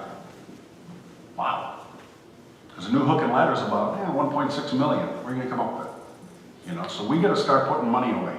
And it was a long slog to get townships who are just, for them, coming up with 50 grand a year is a lot of money for those townships. Taking that out of their road budget and getting them to agree to do that and start putting together a capital fund for fire and ambulance was a big move forward. But it took months to get there. So that's a good day. That's a good day when we start making progress and get people to try to understand kind of how things are at. Or with the public, a good day for me. I met with a lady the other day who's got some great ideas for her parks. She loves the parks. Oh, I love these parks, I love these parks. What are you willing to do? Well, geez, Fred, just go behind City Hall and shake the money tree. You can make this happen. And it's like, no, it doesn't work that way. We've got to really talk about, are you willing to help me put together a group of volunteers in order to make some of these things happen? Yeah, I will. Hey, that's a great day. That's a good day, because now we've made forward progress. Thank you. Any follow-up? Describe how your experience in managing municipal finances. What have you found to be the most important step in a successful budget process? To me, the most important step is actually understanding the finances. As you see, the first thing I went through was your budget, right? Just to understand kind of the finances. And by the way, whoever put together this, what do you call it, your dashboard? I really like this. This is a nice little document. Really understanding where the finances are short-term and long-term are important. And that's where a really good finance person will save your mel each and every time. I can look at a budget, I can tell you where the points are weak, I can tell you where they're strong. What I can't tell you is where they're going to be in a year or 2 years. A good finance person can tell you, here's kind of the trends, here's the things you have to look out for. Not so much this year, but boy, this is going to come back and bite you in a year or two. So to me, the finances are the most critical role, particularly for my position. As I sit in the organizational chart, our ability to do things, our ability not to do things, really can help to get things done. One of the real challenges we've had in Kewanee, when I came to the city of Kewanee, they had a negative fund balance of $550,000. They had spent their fund balance of $700,000 and then spent an additional $550,000 on top of that. And the city of Kewanee was running on a line of credit loan. Okay. So to be able to turn that around, that was a big accomplishment. But we're still working on that. So every day that we make progress is a good day on that negative fund balance. But so the finances become a critical piece because it allows you, whether or not you have a fund balance, like you guys have a healthy fund balance, it allows you to breathe. My council hasn't breathed in Kewanee for nearly 10 years because they're dealing with the negative fund balance. You know, they're always worried about what happens when the other shoe drops, which is what happened with the flooding. Flooding hit us and we didn't have the funds to fix it. So I think the finances are the most critical issue to me, Mr. Mayor, that I look at because it's the thing that, you know, city managers live and breathe every day. Any follow-up? Mr. Smezzi? The city's departments operate smoothly and effectively, and the department heads have a great deal of independence and flexibility to meet the needs of the city. What is your philosophy about how departments should be managed by the city manager? Yeah, I had a conversation with your city manager, and he speaks very, very highly of all the department heads, so that was really good to hear. My opinion of management is always situational. What's the situation that we require? So part of what I used to do in dealing with workforce programs for the 10 Northwest counties of the state is when a plant closed, I had to be there right now. I had to be trooping the lines. I had to be there with the media. I had to meet with the mayor. Say, Mayor, here's the 3 committees to set up. Set a committee up to deal with the workers, set a committee up to deal with how you strategically reuse the plant, set another committee up for economic development because you're eligible for a bunch of EDA funds that are going to be coming to your community. And in the absence of any kind of media from the company, because they're going to have a circle of wagons mentality, you need to be out in front of this. So I had to troop the lines. I had to be there for that because it was expected and because it was politically hot. But 9 times out of 10, that's not the case. If you have good people, you don't have to manage them.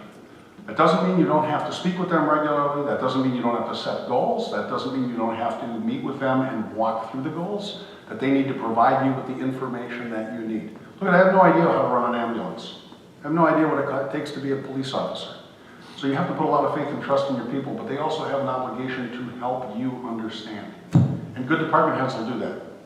They'll explain stuff in such a way that it's easy to understand and have it. Now, when you hire new people, there's a little bit more hand-holding that's required. Again, my first thing when I bring in new people is that, for lack of a better term, performance evaluation. Where your goal's going to be in 30 days, 60 days, 90, 180, and 365 days. And walking them through that. Making sure that there's a high level of discussion about what the mission, vision, and values of the organization is when you bring on somebody new, so you can transfer those to a person so that they understand the ins and outs and how it takes. I mean, it takes a good year for an organization as complex as a multi-million-dollar city to really get your feet grounded. It really does. You know, so to some extent, it depends a lot on the situation and the employee. You got senior staff who know what they're doing. My expectation is that they're going to be training me. They're going to be talking to me, telling me what I need to know. Now, fortunately, I was an apprentice. I was a steel foundry apprentice, so I know what that means to be a trainee and have people educate you. I do. So you bring new people on, 30, 60, 90-day goals, 180 goals. So can we infer then, with you as a new person, you're going to expect the mayor to, or you would engage the mayor in those same things for yourself? Or is that just below you that applies? How does that work for you? No, I expect that from the mayor and the council. I expect the mayor and I to lay out those same kind of plans and then give that to the council. Here's what we're working on and have the council approve it. Okay. Absolutely. Thank you. Absolutely. That way we're all on the same page. That way we're not, and the council's like, well, we told this guy to write grants and he's not writing grants. Why ain't this happening? You know, so I think that's really, really important. I really do. You'll be busy, Mayor. Thank you, sir. Follow-up? Any other? Mr. Grabowski? What has been your experience, positive or negative, of stricter code enforcement and blight control measures in maintaining attractive neighborhoods and business districts? How would you react to the business or citizen who claims to be being picked on? Yeah, they all do. Let's be honest, hey, remember when we said about strengths and your weaknesses? Here comes mine. 'Cause I'll be honest with this. Nobody likes code enforcement. Nobody does. But by the same token, your city must look like it is investing in itself. Why should I come to Manistee and invest in your city if you won't invest in yourself? That's a really important question that has to be answered first and foremost. In my experience with property maintenance is it's absolutely critical that you are consistent with everybody. Everybody gets treated the same. And what you're going to find then at the end of the day is the people who whine, complain, gripe the most are usually the people who do the least. And the people who you have to push over and over and over again to please paint your house. You know, it's a tough thing to do. I hope what Manistee has set up, again, here I go with the truth again. I hope what Manistee has set up by having the police do this on a part-time basis works. I'm doubtful. I think you need a full-time building inspector to handle this. It is a full-time job. It is a profession. It is tough handing that to the police department. It really is. I hope it works. What we did in Kiwani, when I came to Kiwani, is, and in all truthfulness, I came to Kiwani and, new people. And they're proud of their city. So what do you think of our town? You've got a beautiful little town. Why does it look like hell? Oh my God, how can you say that? Here's the pictures. So I just went around town, took a whole bunch of pictures, and then after a while, people are looking at the floor, going, oh my God. Yeah. And then they got serious about it and hired a full-time building inspector. We had a building inspector working 2 hours a week. That was enough to hand out building permits. It wasn't enough to do any kind of enforcement. And enforcement's a critical issue, and it is a full-time job. Part-time efforts lead to part-time results, folks. Like I said, the truth gets me in trouble. Here's one of the times it will. I hope it works for you. I really do. Any follow-up? An important role of the city manager is to work with the city council to develop long-term goals and strategic plans to move the city forward. What experience can you draw on, and what suggestions would you have to facilitate this process in the city? I've got a lot of experience with planning. My background's in planning. I worked for Fulton Van Dyke, which is a big engineering firm in the Midwest, providing plans, providing city administrative services, providing grant writing services. But the big thing was comprehensive planning. There's a book out there called Blue Ocean Strategies. If you get a chance, take a look at it, or at least get the Cliff Notes from it. What you want to try to do with strategic planning is be in a blue ocean strategy. What that means is you're in an ocean and you're the only fish swimming in it, as opposed to a red ocean strategy where the ocean is full of blood and you're fighting with all the other fish for it. When I was mayor of the city of Ashland in 2004, we passed the first sustainable comprehensive plan in Wisconsin. We were the second eco-municipality in the nation. I care a lot about sustainability, and I really like that was in Manistee's requirements. They were looking for somebody with some sustainability background. I came to sustainability not because of environmentalism, which is where probably 90% of the folks who come to sustainability come to it.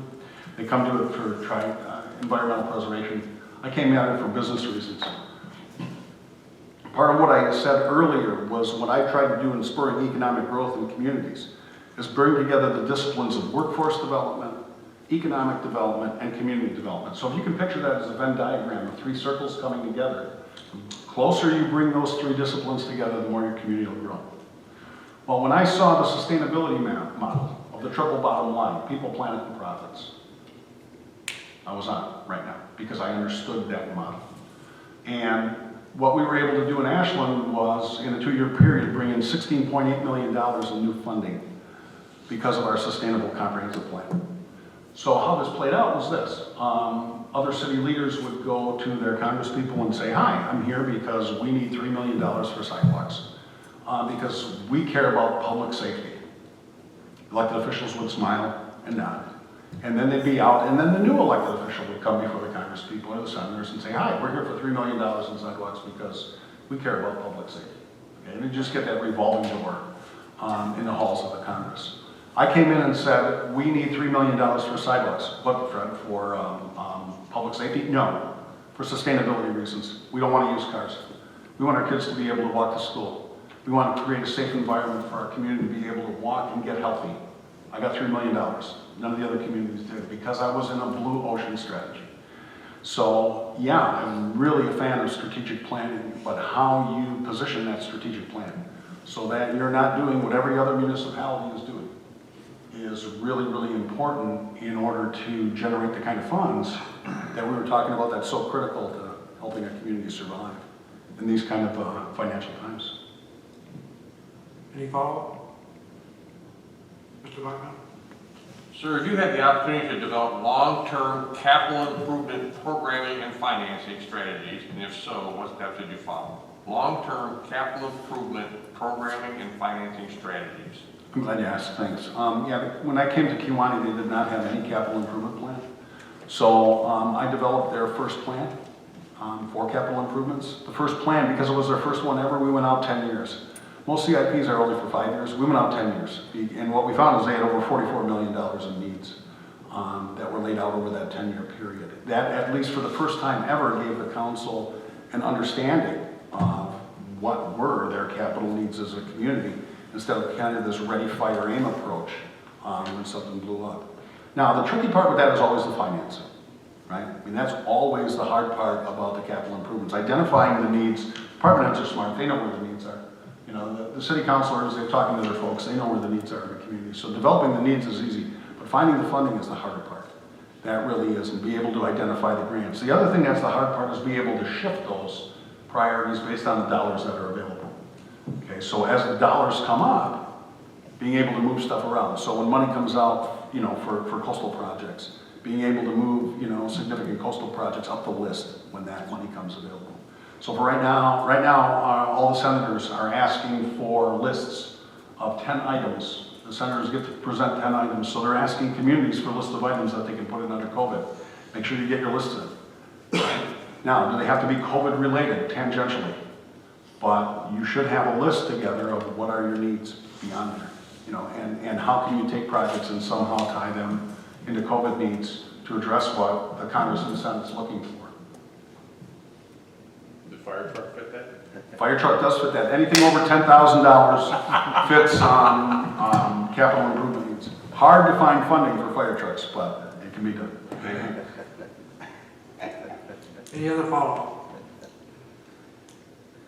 Ms. Beaton? What experiences have you had in securing and administering grant funds? And looking at the state and federal landscape going forward, what projects and external funding streams would you suggest pursuing here in Manistee? Well, right now, COVID's the hot thing it's going to be. Earmarks are back. We haven't had earmarks for 15 years. I mean, it's been a long time since hard mark money was available. So you want to make sure that every opportunity that's out there is happening. So the first thing is meet with your department heads, develop a plan of what is their list of projects. Okay. Then again, this is what I'm doing in our area. Meet with the other elected officials, develop a list of projects that are COVID related. Try to look at more long-term stuff rather than short-term stuff. If you can, if that's doable. It's harder, but there's more money there. So for instance, Kewanee's a small city. We're going to be getting about $300,000, $280,000 in COVID funds. It's not enough for us to do broadband, but across the county we're getting $6 million. Now we can make something happen. Okay? If we can get everybody to agree. So COVID is hot right now. That's going to happen. The president and Maxine Waters are talking about coming up with transportation funds. So get your transportation projects lined up, and not just highway funds. Everybody puts in for highway funds. You guys are a port city. So make sure there's money in there for transportation, particularly waterway transportation. That's really important. It really, really is, because again, going back to this blue ocean strategy, there are more cities who aren't ports than are ports. So you want to leverage that with regard to the transportation funds. Now that's more short term. Long term, you want to be tied into any kind of NOAA funds that are available. In Wisconsin, they come through the DNR and coastal management, sport, fish, and rec. So you want, every year, you want to be putting in funding to the Department of Natural Resources for any kind of water-related funding that's available for your community. You want to make sure you have a list of that. The next thing is two big funding streams, particularly for rural communities that you need to be trying to be hitting up every year. One is rural development. Rural development's got a lot of funding available. Problem is rural development's not 100% grant. None of these are, by the way. There's very few 100% grants that are left anymore unless you can match a federal grant with a state grant. So what you want to try to do is capture any kind of rural development funds. Usually what they will do is give you about a 30% bump up. So let's say you need a $300,000, $500,000 fire truck, but they will put in an extra 20 to 30% of ancillary things you need for that truck, and you will need a lot for that truck. You know, the equipment, the stuff that goes with it. So we just did that for a squad car. I think the squad car that we went out for was something like 34 grand, but we've got an extra 15 grand in other funds that the police needed to turn that into a squad car for the dog. We've got a sniffing dog on our department. That's one thing. The other big thing, so DNR is one, rural development is one you want to have a strategy for. The other big thing is CDGB. CDGB grant should be going in every year, if you can do that. Big grant that we just got, we received 2.2 million last year. Of that, I think 1.75 million was in 2 CDGB funds. State of Wisconsin has CDGB closed grants. These are revolving loan funds that the counties ran. The counties weren't spending the money, they had to give it back to the state. The state made it available to municipalities. So we applied for $1 million in CDGB closed grant. We matched that against $750,000 in CDGB public facilities grant in order to do blight elimination. This big of land that we have, Fisherman's Point, we'll be cleaning that off, cleaning up any kind of brownfield messes that might be in there, and then raising that whole island about 3 feet so that we can develop it in the future to get it out of the floodway. And again, that's matching grants, that's matching CDGB against CDGB, so it's costing the city nothing. But the other thing there that's important, that's really critical about grant funding, is what we've done with our previous allocations of COVID money. Everybody's turning in timesheets. Okay, again, remember I told you we had a negative fund balance in the city of Kewanee. This is the first year we're going to have a positive fund balance. Now, it's not much, and we're probably looking at somewhere around 30,000, but going from negative 550 to 30,000, pretty darn good in only a 4-year period. How we did that was we took the staff cost, and you want to do this with every significant grant you get. You want to tie your staff cost to the greatest extent possible to that grant, thereby taking your general funds and being able to replete your general fund balance. So you're using your grants to fund your staff time, particularly building inspector, public works staff, other staff who can be tied to those grants. You want to bring that back to your general fund, so you're offsetting dollars, right? So that's a big thing to be looking at. So how the grants are matched is critical, but those are kind of the big ones I'd be looking at. I'd be looking at rural development, I'd be looking at DNR funds every year. I'd be looking at CDGB grants every year, I think are big. And then the other thing we did in Kewanee is every department has a grants calendar. Here's the grants they're going to be writing every year. And then we've got a citywide grants calendar. And now we've been pushing to have all of our subcommittees added to that calendar, and that's a challenge. That's a real challenge. Thank you. Any follow-up? Ms. Sullivan? Economic development and redevelopment, including the business district, can take many forms. Can you tell us about your experience and any initial suggestions you have for our economy? For your Economy. Yeah, I think there's several things, and we're seeing it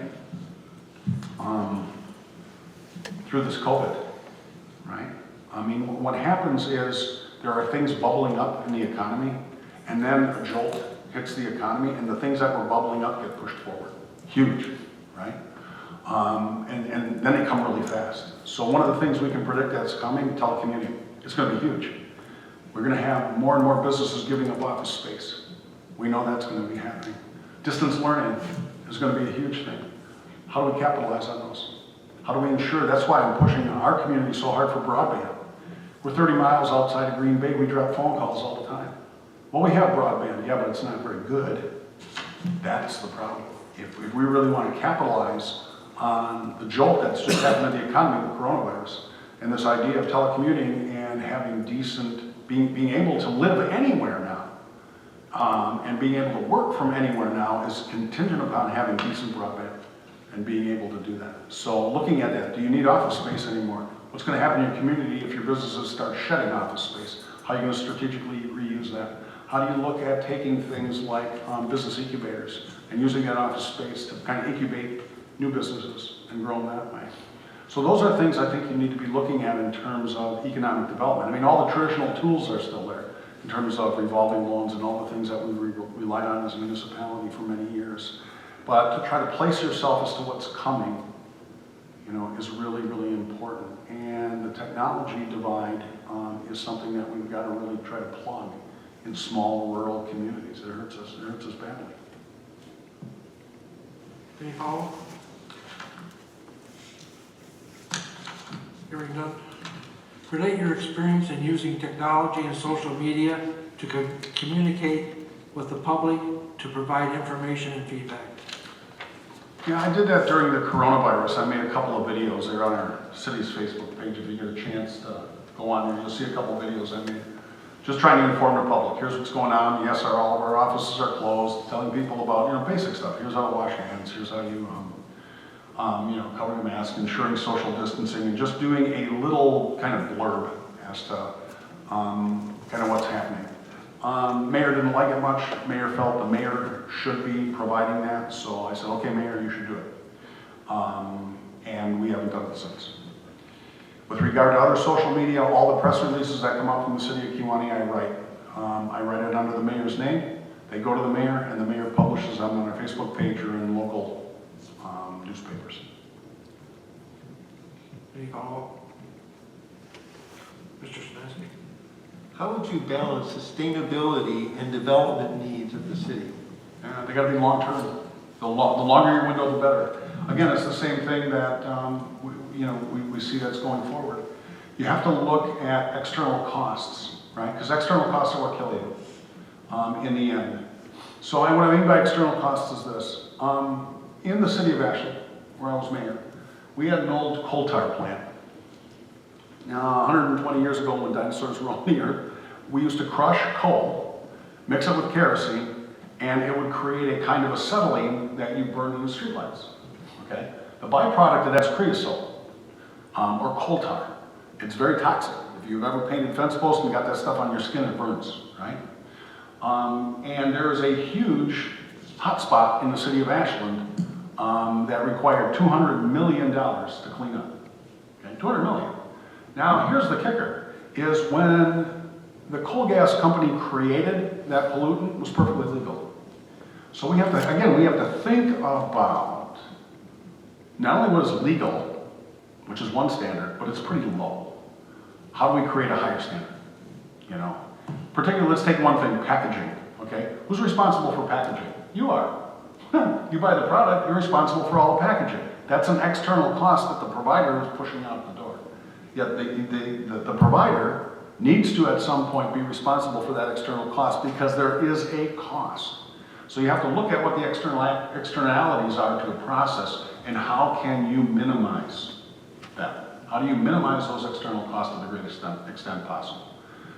That said, you don't want to be so sustainable that you can't get anything done. I mean, one of the things we had in Ashland was we had this beautiful piece of wild area that we kept, and we had a group of environmentalists who didn't want people to take their horses in there. There's no motorized vehicles allowed, because the horses might have droppings of unnatural seeds to the area, which again, I'll be honest, I thought that was silly. But this is where I get in trouble politically. I'm sure there's an environmentalist out there right now who's painting horns on me somewhere, but I really thought that was a silly thing to do. If it's going to be a wilderness, I see no problem bringing a horse in there, for heaven's sakes. It's about as natural as you can get. So you really have to balance those two. How do you balance what is in short-term interest financially with more long-term interests? And that's what you have to look at. You have to look at the external costs, and you have to increase your window. I hope that helps. Any other follow? Mr. Semansky? Mr. Gaboski? Okay, what is the most important skill a town and a manager can have when it comes to council-manager relationships? lots and lots and lots of communication to the best that you can, you know, the best that you can. You have to be able to inform quickly and move on. That's the hard part. I mean, because I will have councils who come to my office for an hour, 2 hours, 3 hours.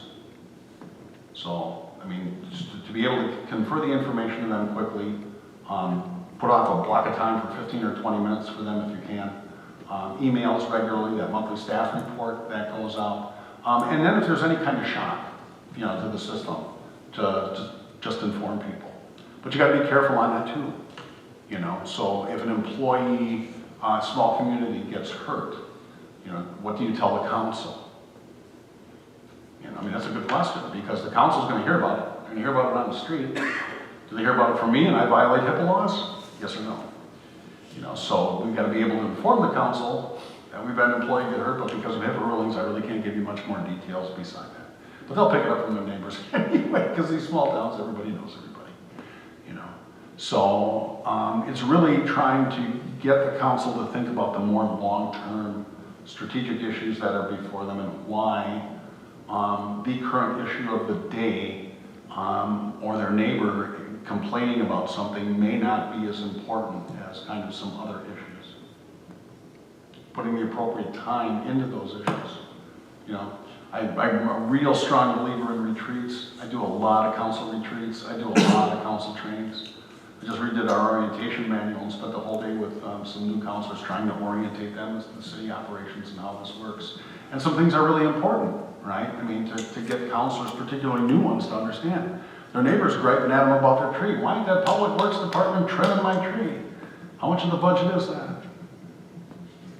You know, you want to put 100% of your time into what? 0.5% of the budget?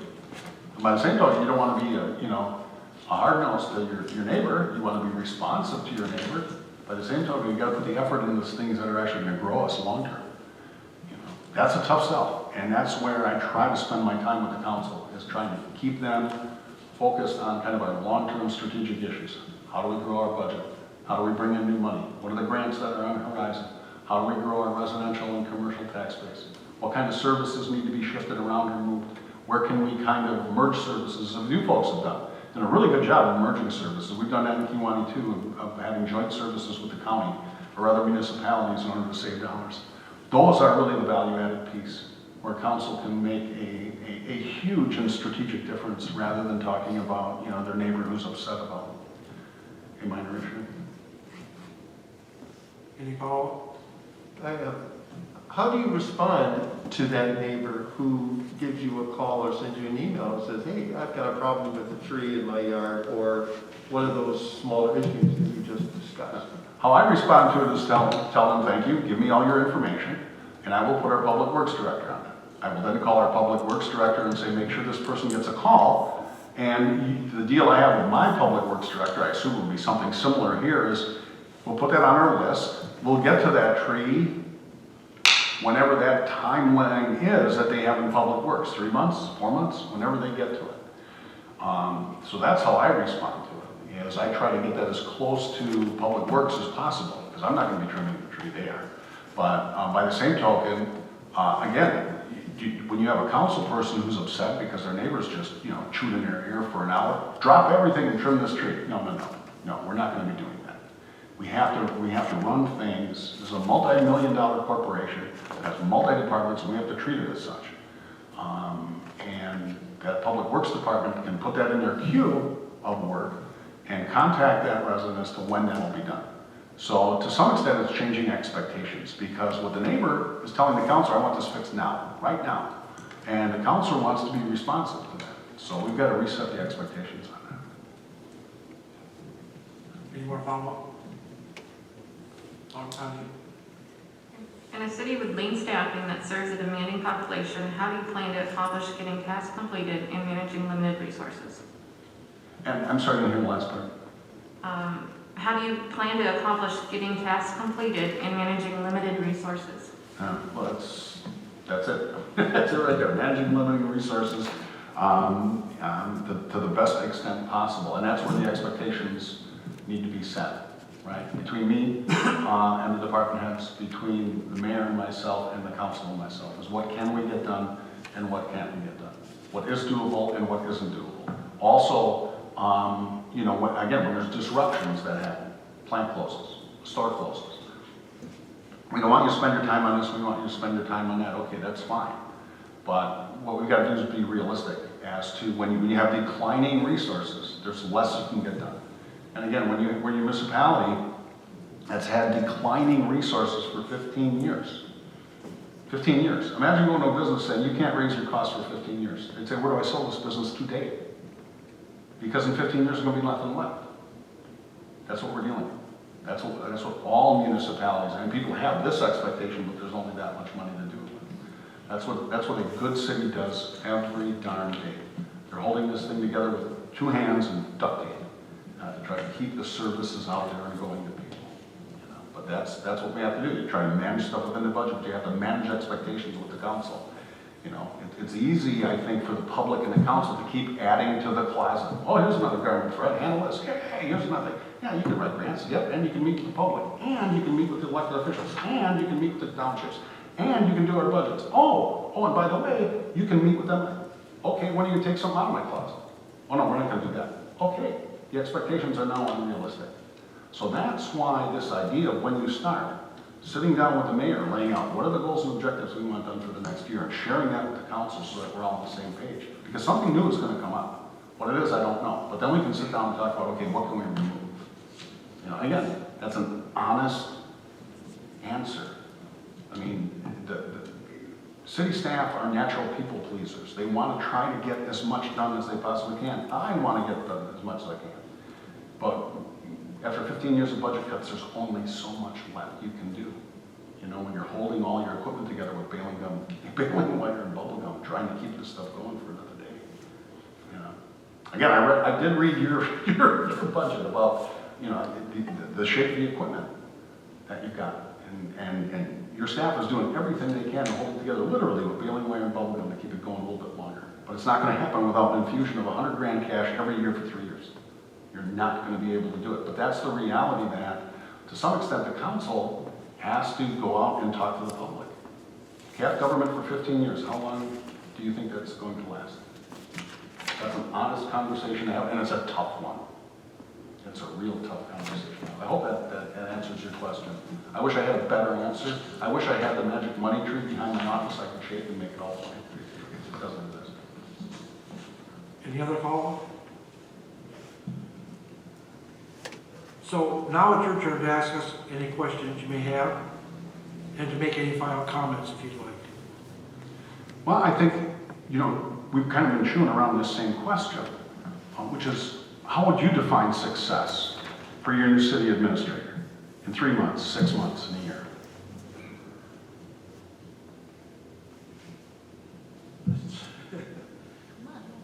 I would define success for the city manager is going to be outreaching employees, department heads, department directors, county officials, stuff like that. I would expect the city manager to be overly available and communicative to city council. I personally, not really comfortable with you go to the mayor or one person report for city manager to the city council. I guess I'd have to find some comfort zone in you learning our procedures and policies and understand that you say you work harder than anybody else, which is probably what you're gonna have to do to learn what we're doing and learn their personalities and learn the things you said yourself. If you can do those things, you'll be successful. I have no doubt that if hired, you'll be able to do those things and make yourself successful. So, but there's also, probably the biggest thing is earning trust, both among city council staff and the citizens. If you can't earn that trust by being honest and open and transparent and forthright, I would say you would not be successful. I'm really glad to hear you say that. Thanks. Mm-hmm. Anybody else?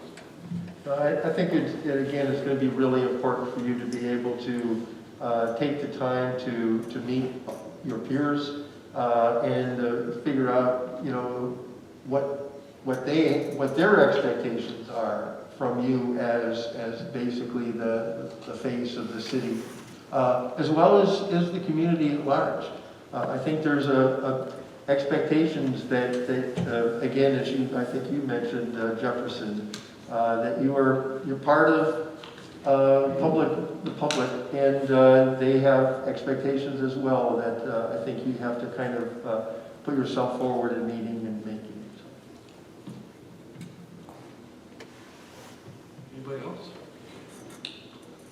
Well, I'll put together a couple things. Understanding our process and our charter and how we work is very important. We have guidelines that we follow. Each one of the council here is, we're equal. The mayor pretty much reads the agenda. We all have a voice. We're all equal. We're all treated equal. We all have input to the city manager. One of the big things for me is that we have staff, we've developed staff over the years that is very, very dependable. They work well together, and they get things done.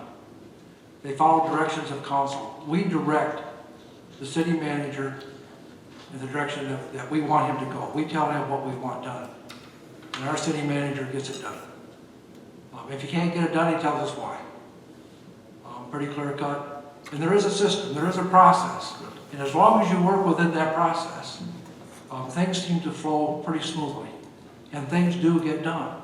I believe this council and some previous councils have accomplished a lot in this community over the last years.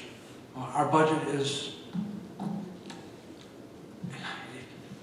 I think we're probably in the best shape as any community in the state. We do really well. And personally, I would want people that would continue to do that. I want people to reach out to our department heads, reach out to our employees that know where they're coming from. Listen well. Listening is an important thing. This community is very active in their community.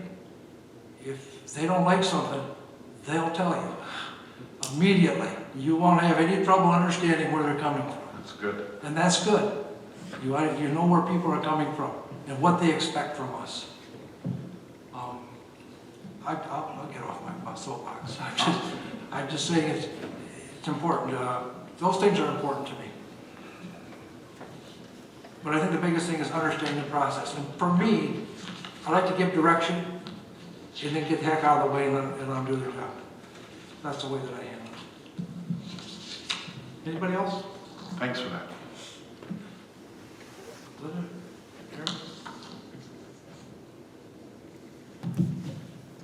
Okay.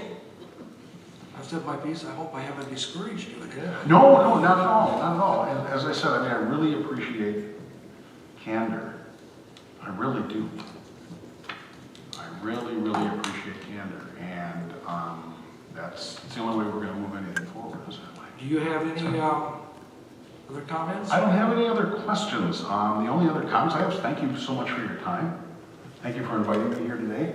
Thank you for your patience through this. If you have any questions, please let me know. Whatever that process is, 5% happens. I imagine Glenn's involved with that, but don't be bashful about any follow-up questions. Well, he said this. What does that mean? Please get back in touch with me because I'm very, very interested. I really am, very much so. Well, we want to thank you for taking the time to come here, and I hope you enjoyed the boat ride. I did. You guys made me feel really not very nervous, which is surprising. Well, our consultant will advise you on our selection decision and further steps in the process. And again, we do appreciate your time. Thank you very much. Thank you. Thank you all very much. Do you want to take a break? Quick for the next one? Quick break? Sure.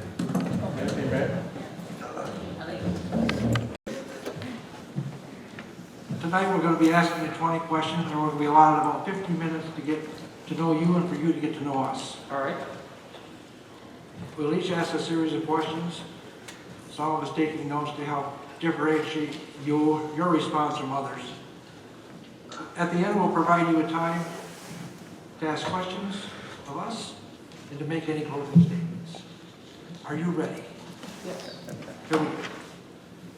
Again, welcome. We're pleased to learn of your interest in the city manager's position. To start, please give a summary of your work experience and how our city manager position fits with your career goals. Wow, that could be a long answer. So, You have 10 minutes. No, 10, I'm only kidding. I could work with 10. I'm only kidding. So, I'll just give you a little tidbit. Can we bring the microphone a little closer? I'm Sure. picking you a little bit. Thank you. You tell me when, I don't want Thank you. to be blaring either. And take your mask off. Thank you, I appreciate that. So, I'll give it to you from way back when. When I turned 18, the day after I turned 18, I probably was the young, and maybe still the youngest licensed insurance agent in the state of Michigan. I went and wrote the exam and filled out the bubble sheets, if that tells you anything.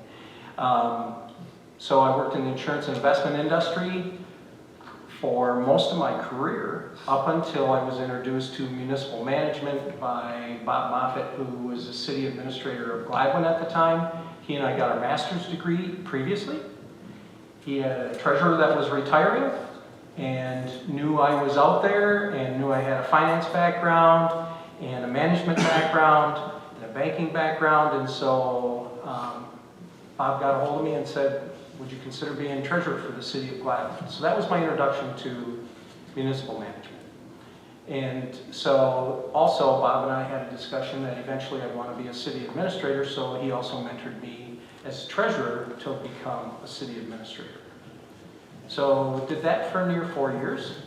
And then what ended up taking place was the city administrator position for the city of Auburn opened up, of which I had familiarity with Auburn. I was just telling Commissioner Bachman, that, or council member, excuse me if I use those interchangeably. No, man, you want. When I was in Gladwin, they were council. When I'm in Auburn, they're commission. And so now I'm back to council. But so anyway, what they didn't know is I had a familiarity with Auburn, like I do also this area, that I had 2 kids that went through the high school program there. I knew a number of contacts. And so when I hit Auburn, there was a familiarity that already started. So that's where I've been since then. So I've got about 8 years in municipal government, management experience prior to that, management experience now. As far as being here, and I don't know if I'm jumping ahead, but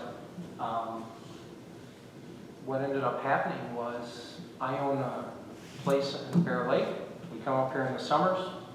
My wife, prior to that, had spent her whole life coming here for the summers in the Arcadia area. And so for the last 30 plus years, we've been vacationing in this area. And that's when we bought the Bear Lake also. And then I just closed on some property in Arcadia for what was going to be our retirement home. And I made that offer before this position ever popped up on the screen. And my wife said, you know, maybe the Lord has a reason that that's happening.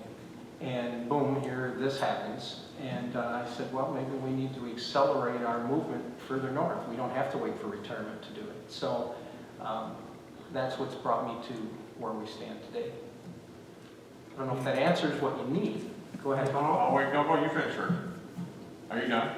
I think I could be. I'll rather entertain. Well, I just was curious, in your current department, in your community, how many full-time employees do you have? How many direct reports do you? All the employees, we're very small. We're mile square, okay? I've got 3.5 DPW, so 3 full-time. And I have 3 office staff as well. And so that's the size of what we have. We're adding another DPW employee as we speak, just because we've expanded with our facilities and things along those lines. So that's what we have, and they all basically report back to me through even the DPW director. We work closely together in that. So, Thank you. Any other thoughts? From your resume, it appears that your career is filled with accomplishments. Briefly tell us about 2 of which you are the most proudest. I would say it's the accomplishments that have taken place since I've been city administrator for Auburn. When I came to Auburn, the main park facilities, which is along US 10, they just completed the construction of a $750,000 pavilion structure, but the path has been, I call it the path. JC Drive, the entrance to the park, had been basically a mud bog for 40 years. And I think it was in my first meeting, in the DDA meeting, I overheard one of the DDA secretary, who also is a construction person, who I knew his name, and they are a huge construction, and he made the comment, if it's all about the parks, I'm all for us putting money towards it. And already I had built a relationship with the DDA director that I pulled him off to the side after the meeting, and I said, I think there's more to that statement. And he said, what do you mean? I said, I know him and I know his construction group, not personally, but I know of them. And I said, I think there's more there. Turns out that the city of Auburn, we got a $100,000 grant. Doesn't sound like much in a community this size, but for Auburn, that was huge. They came up with a family community grant for $100,000 to put curb and gutter and engineer the opening of that park and change the whole look. And then through working with the DDA, we were able to get a matching of another $100,000. And now today that has curb and gutter pathway to the park, which they've never seen. And then we went split rail fence, and it's now starting to look like a park instead of what it always was an entrance. And then during the spring, the people with four-wheel drives would just make it wider and wider and wider. We'd grade it back. So it's between that and also then during a commission meeting, I had a commissioner mention how he played disc golf and really enjoyed it. At the same time, I was working on our 5-year recreation plan with the county because we incorporate doing that with Bay County. There's 14 of us that do it with the county. It meets the DNR requirements for having a Parks and Recreation plan, but you don't have to foot the bill as a city entirely on your own because you're sharing in the expense of that. Well, after one of my meetings, I got an email as they were soliciting all the people that were partners to that going, who might have the desire to build a disc golf course? I knew we had 80 acres north of the city that was city-owned, that we worked out. The lagoons were used by the DNR to raise walleye fry, but in addition to that, we had about 25 acres sitting in scrubland. Just concrete was on it. It was a mess. And so I checked with my commission. They said, yeah, throw our hat in the ring. So I did, and we received the largest grant in Auburn's history to build a disc golf course. So I'm the project manager on that and basically orchestrating the whole thing as we speak. So those, I would say, are the two. Any follow?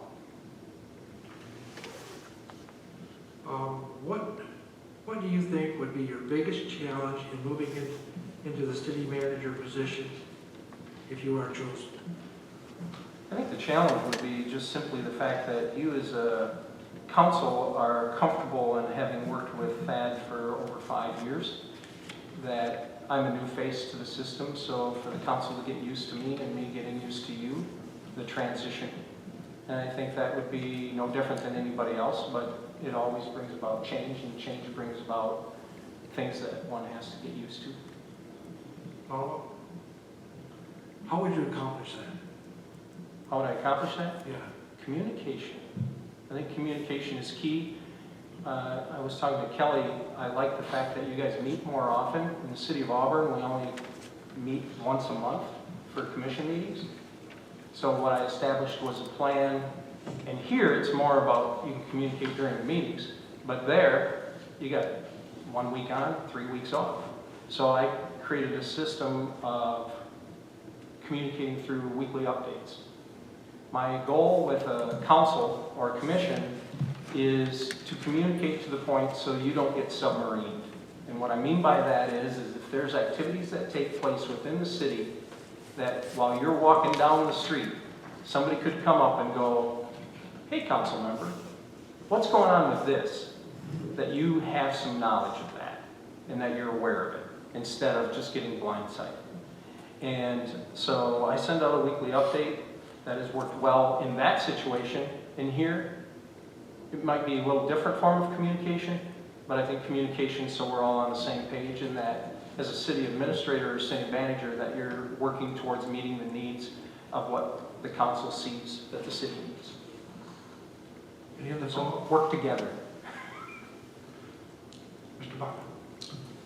If you're offered the city manager position, what do you intend to do to be sure you're part of the community and in touch with our resident and community leaders?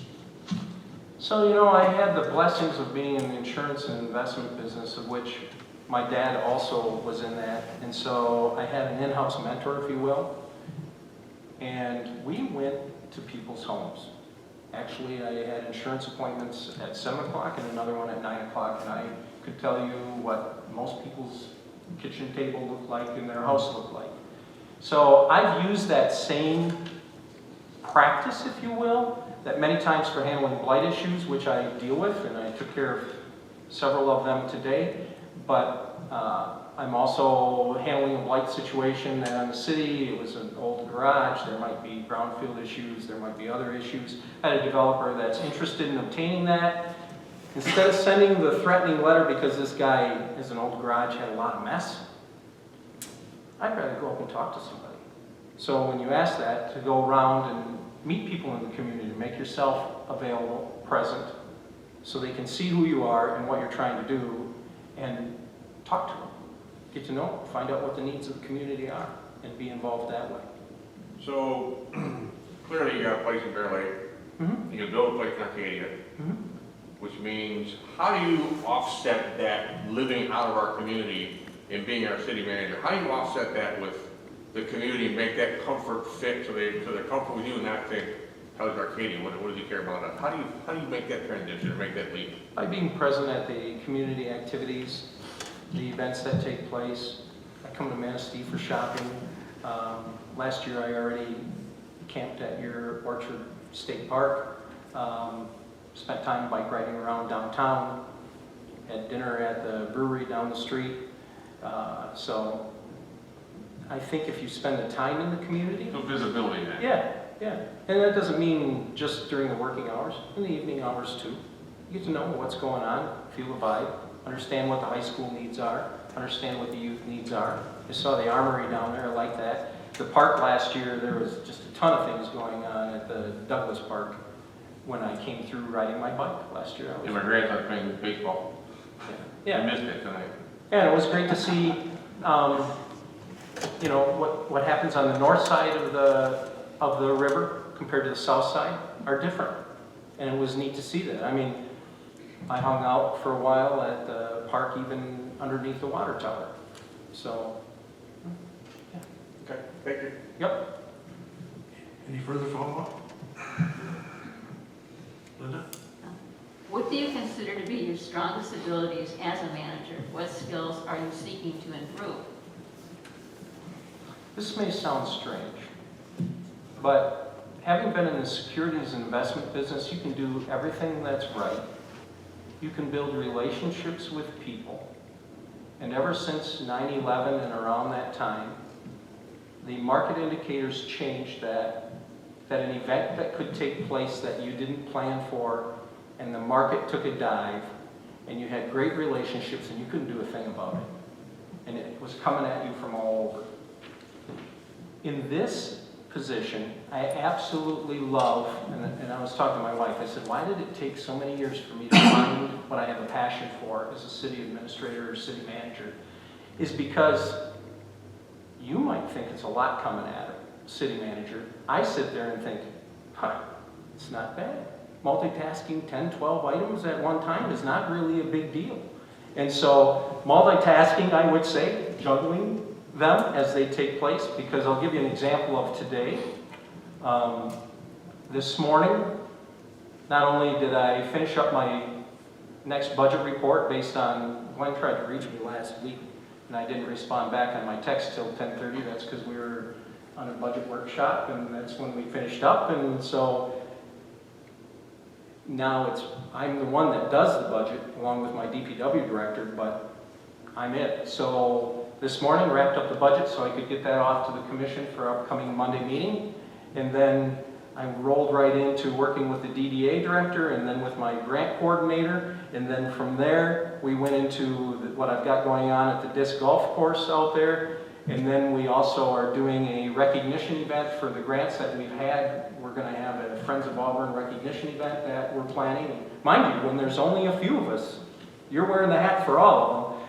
And then right after that, we rolled into meeting with the engineers so we could discuss, we're working on infrastructure financing through the USDA. So anywhere from 5 million to 9.5 million. And then that rolled into working on streets with the Category B grant for communities with 10,000 or less. And then wrapped that up, sent my update, and here I am. You say you get stuff done? Yeah, I love it. I absolutely love the challenge. Any follow-up? I'm just curious, what skills are you seeking to improve? That was the last part of that question. I would say, if anything, I'm familiar, I'm the HR department also. And so I've learned to use resources out there over on our side of the state, and it may actually be across the board. There's basically 2 labor law attorneys that you would access to know. And so, to me, learning those HR skills is always a task because of the changes that take place. So I would not feel that I've arrived. And you guys have a strong union presence, so that would be the area of learning. Okay, thank you. And developing that skill set. Any other follow-ups? What's the most challenging problem or situation you have faced in your career, and what did you learn from this experience that will help you successfully manage our city? I would say it was when I was first introduced to municipal government, recognizing that I am not an accountant, and I took the position of a city treasurer.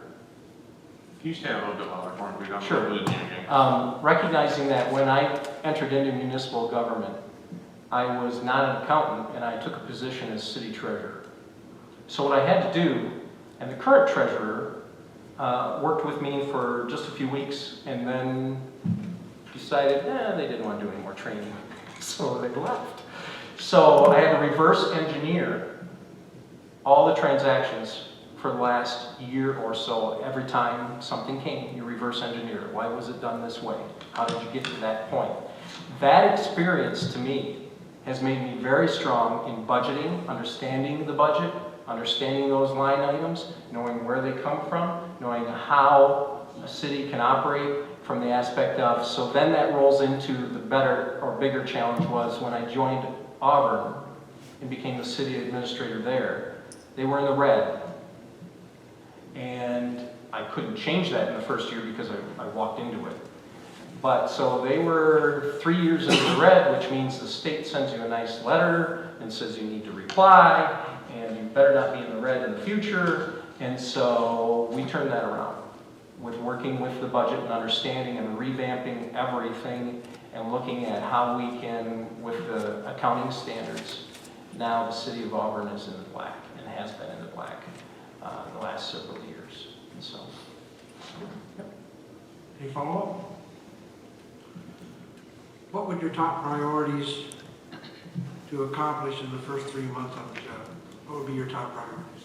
I think my top priorities may not be as measurable, but I would lump them into getting to know the departments, getting to know how they function, getting to know the people behind the departments, so that you understand why they do certain things certain ways, make them feel comfortable with me, that I can feel comfortable with them. There needs to be a trust factor, so they would have to learn about me as well. And so that, in the first 3 months, I think it's not so much about changing what's here as learning what's here and how it functions and why. Because you've got a pretty well-oiled machine in what I've read. So to understand that better as a city manager. Who would you meet with first? I think Thad would be a good start. And then also Kelly. I mean, get a pulse of what's going on in the city with that, for starters, and then work your way out. But I'd want to meet with all the department heads right away and with the council. So I don't know if there's a first to that, but start finding out what are the wishes of the council as well. Any Any other follow-up? Mr. Mosky? So from what you've learned about us, what do you think are our two biggest challenges that we'll be facing over the next few years? Any preliminary thoughts on how you would address these issues? I don't know if I'm completely qualified to answer that, but I would say this. When I view the city of Manistee, you have a lot going on. You're still in some of your infancy phases with the historical district. You've got a lot of potential. And I think, in my opinion, as West Michigan, particularly on Lake Michigan, you're a hidden gem. You've got things north of here that people have figured out, and you have things south of here, but Manistee, to some degree, gets skipped over. And I think you're a hidden gem, and when I look at the growth potential down the road for housing, for business, I think there's a lot to be offered here in the city of Manistee. Any follow-up? Mr. Mosky? How would you keep employees informed and working together? If friction arises between employees, what actions would you take to improve the work environment? I think first of all, I'd start again with finding out, since Thad's been here over 5 years, the statistics show that the average city administrator only lasts around 3. And since he's leaving and retiring, he's been obviously doing some things that are right. So I would want to find out what have you been doing so far that's been working well and take it from there. Any follow-up? How would you keep city council members informed and updated? How do you determine what information should be communicated to them? I touched on that a little bit earlier, and I think the key is I think if you work together as a council, what I've seen sometimes is some municipalities will say, well, I don't have to do this, they can't make me do this, this is the way it is. And I always go, well, you know, an informed council is a good council.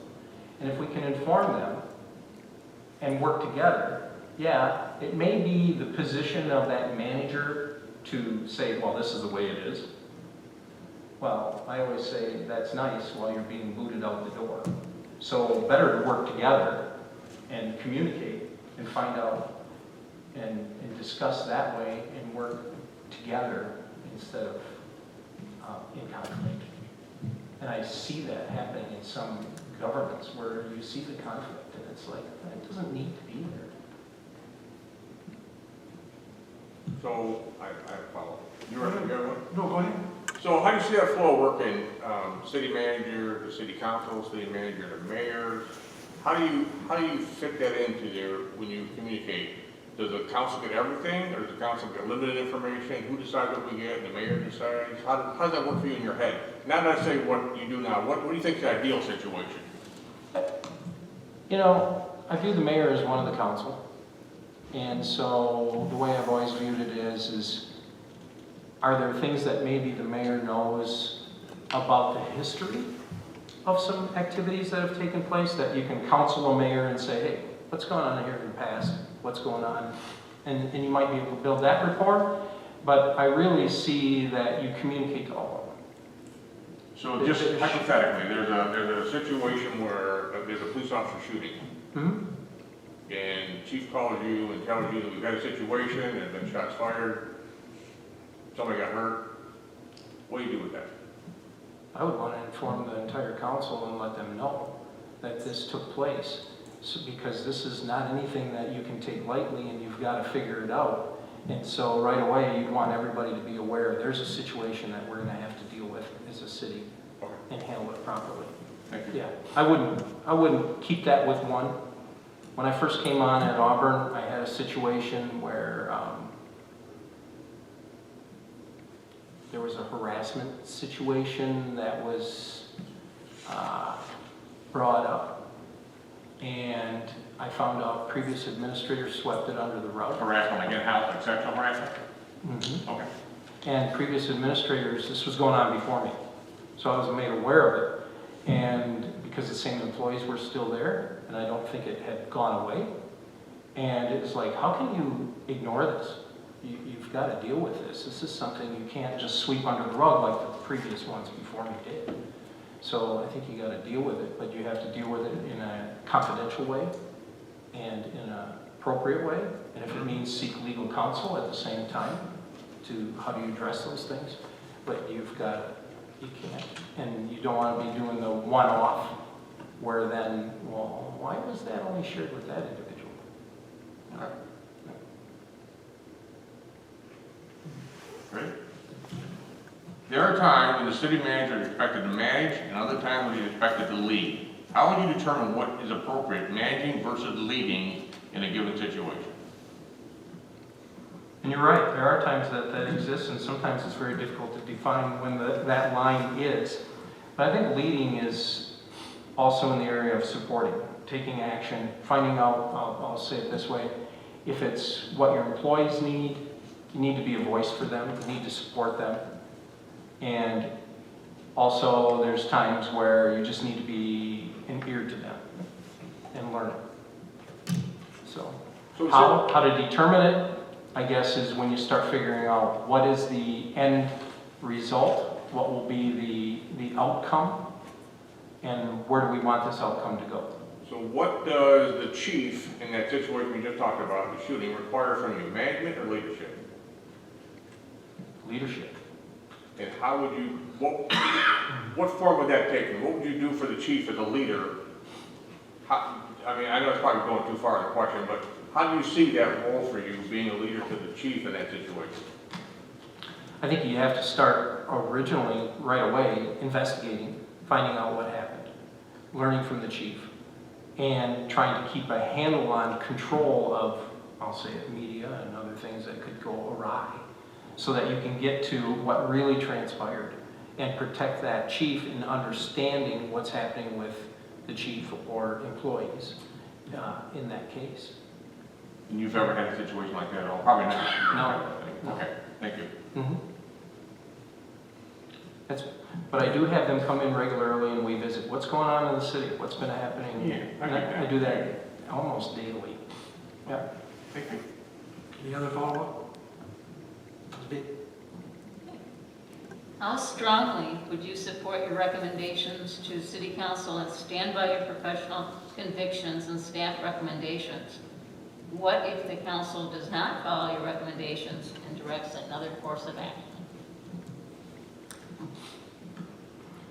I think if you do it in an appropriate way, that it's informative and backed with information, that's always helpful for the council to make decisions. And frankly, we're going through that kind of as we speak, because my DPW director wants an additional employee. The council has said, well, we haven't had that many in a while. So we also shared, well, you have all these new park facilities that are taking place, and there's reasons why things aren't being cared for quite to the extreme, because there's only so many hours in the day. So what did we do? We held a special workshop so we could discuss and get it out there. So my DPW person could share why they have their needs, what supports that, what changes would that bring about, how does that affect the budget, and then ultimately though, it will be up to the council to make that decision. If they say no, I'm not going to buck that. That goes back to, well, I want to work together with you, and if they say no, we'll have to figure out another method. But even going into that, we created a plan A, a plan B, so that there were some options. The worst thing is to paint and push the council into the corner and or the employees into the corner. Start coming up with some concession options that could be chosen. Any follow-up? How do you measure success as a city manager? Oh, wow. There's a lot of gauges to that. There's a lot of factors. But recently, I think it's been that the fact that we're back in the black, the fact that the employees seem to work well together, the fact that we have some feelers in the community and we're not getting much for complaints or concerns. So I think it's multiple reaching out, finding out, all right, we have we have what they call members that are citizens in the community that give feedback. And, you know, if you ask them right now, all is good. So it's nice when I have all going good for the residents, all going good for the employees, all going good that the commission is happy. I think that would be the measurement. Now, do you always get that? You're dealing with people. You don't always get that. But is it a good to strive toward that? Yes. Any follow-up?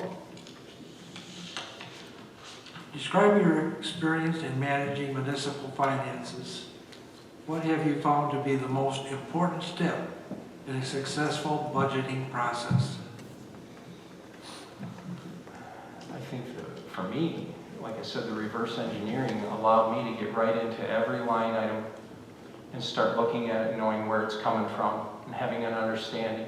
And then having an understanding, one of the things that made a difference in the city of Auburn, which so I've looked at your budget.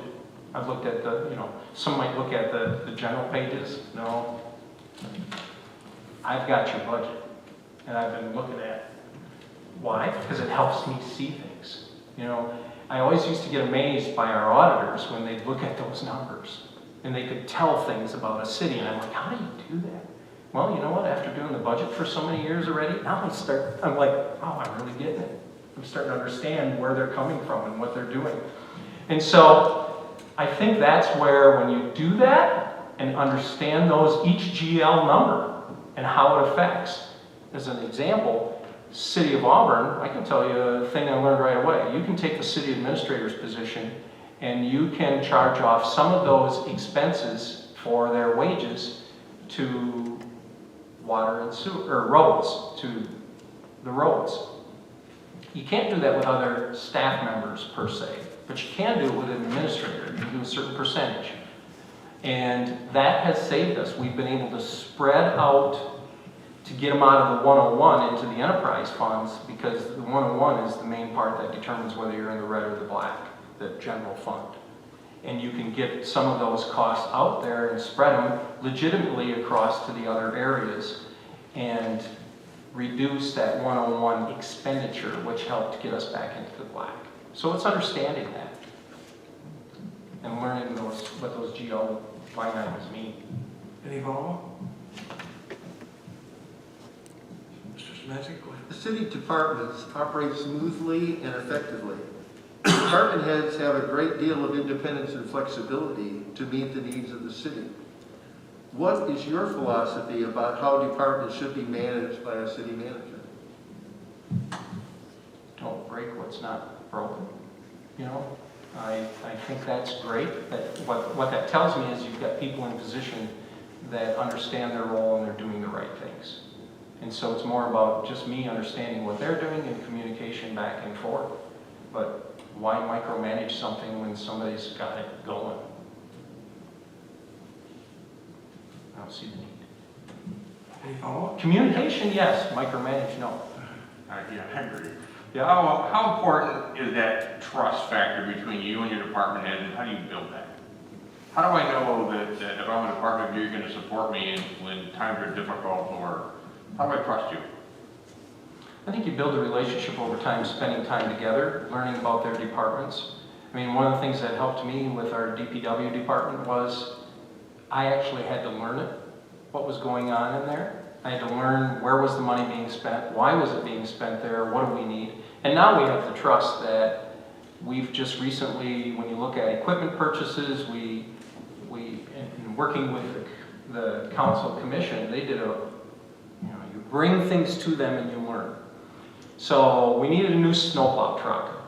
The reason is because we knew the tranny was going to go sooner or later.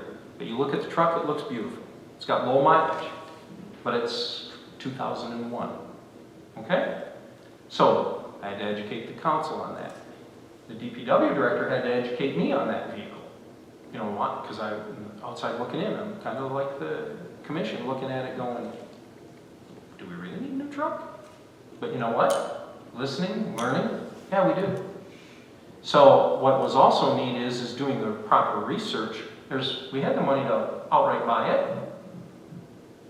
But we needed a truck, we needed a backhoe, and I work very closely with our DDA director, and the DDA is has been since I've been there, very friendly to the city.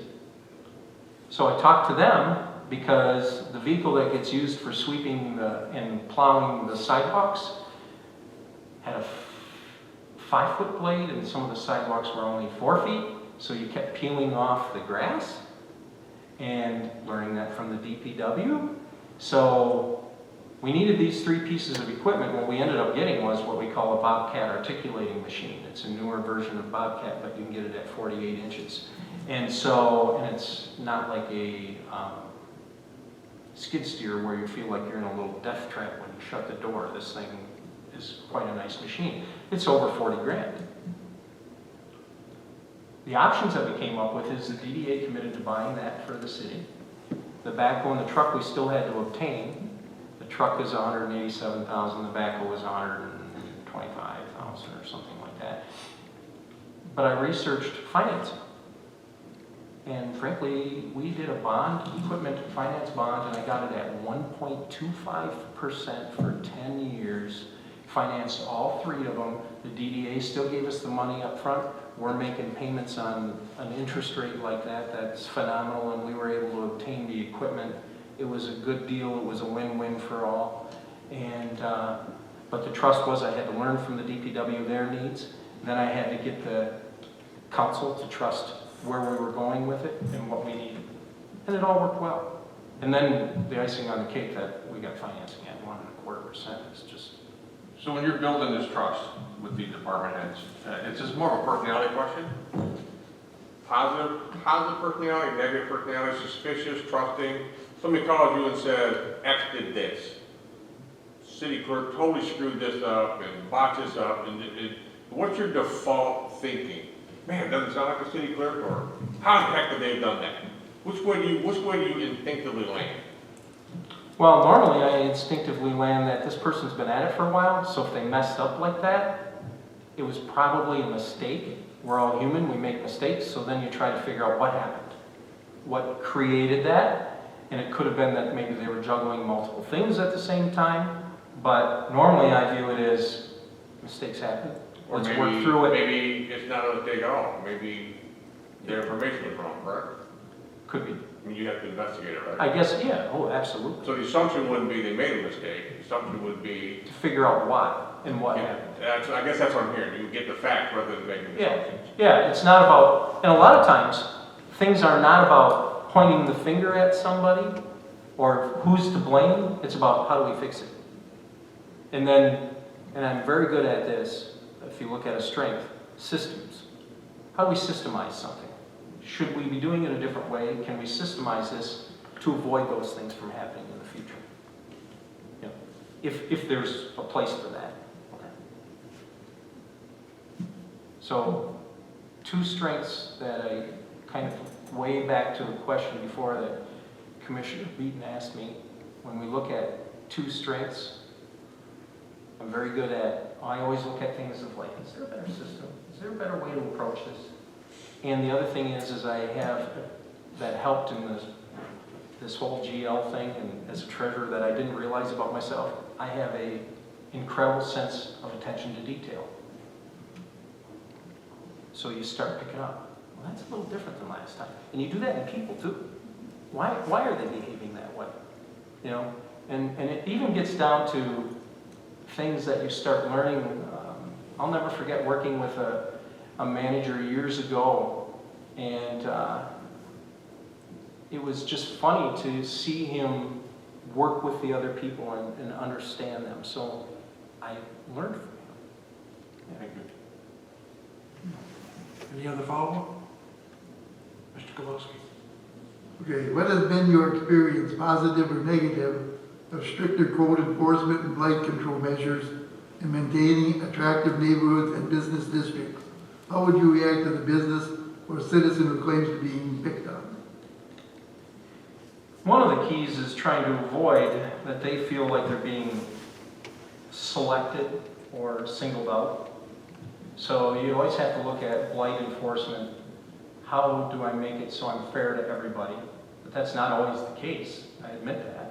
And I am the blight enforcement person right now, and so, but there's details that you can do. So I sent out some letters today. In the letters that were prepared, they said, you know, you have 12 days. Well, we noticed some other ones had blight, and so we're doing it a day later, but we're gonna do the weed cut on the same day. So I said, get rid of the days. Just, here's the hard date. If you take care of it by this hard date, we're gonna mow it. That way, whether you get the letter, or whether the guy across the street gets the letter, and they're both at the grocery store talking, going, that city sent me a letter about me having to take care of my tall grass, okay? Nobody says, well, he gave me 12 days, he gave me 11. No, they both just say you gotta have it cut by the 24th or else the city's gonna cut it. You know?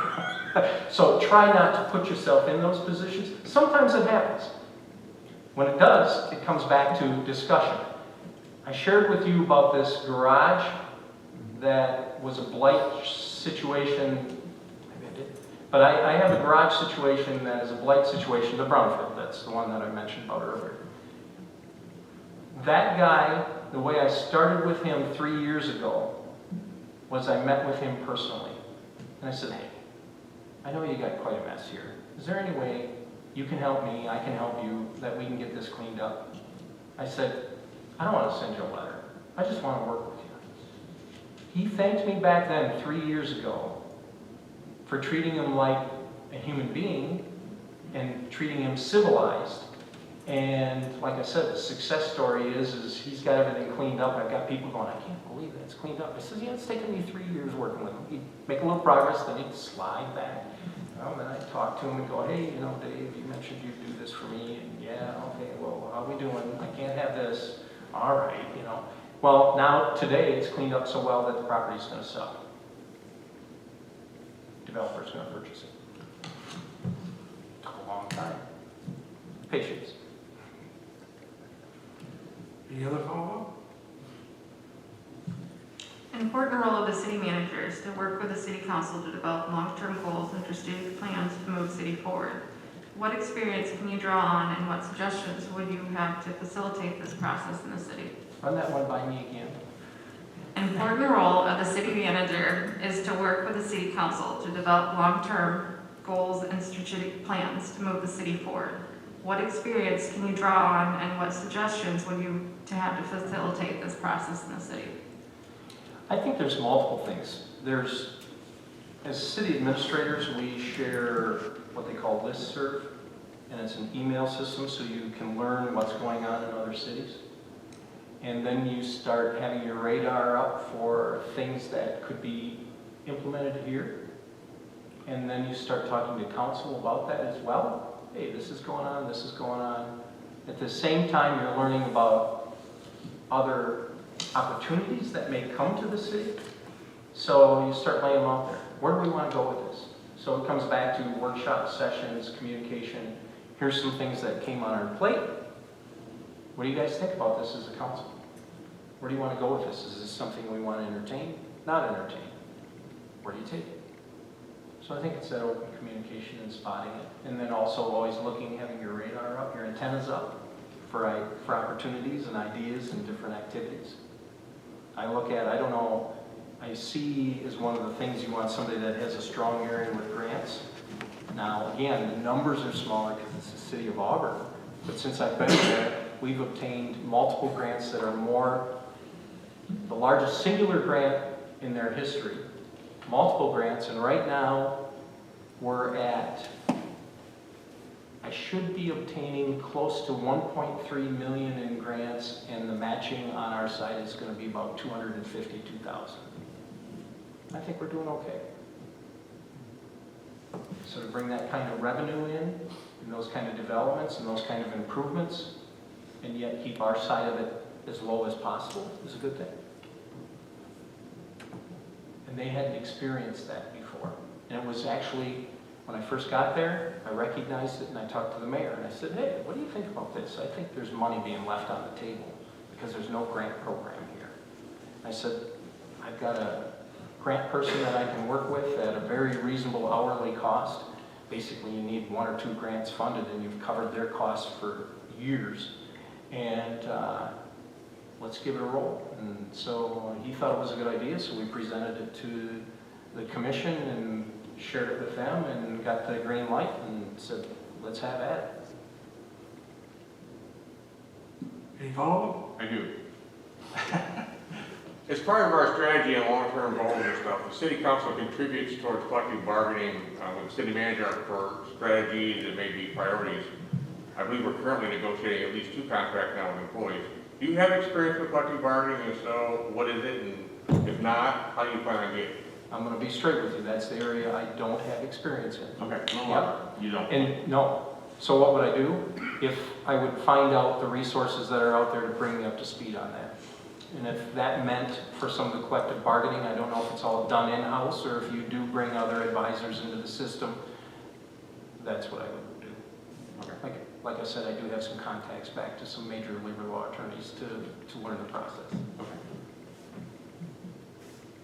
Any other follow-up? Mr. Buckman? If you had the opportunity to develop long-term capital improvement programming and financing strategies, and if so, what steps did you follow? Number one, I'd work closely with your CFO, and we would discuss about what approaches do we want to take. Already, I know you have some tribal things that take place here. I know you have some oil and gas things that take place. Then what is the next direction? If it be some grant areas, do we want to pursue those? I think there's, and I haven't heard much in conversation about what's come in here, but you have a Parks and Rec program that's pretty incredible and certainly has the ability to even do more. And there's a lot of funding out there through DNR Trust Fund and some other funds out there.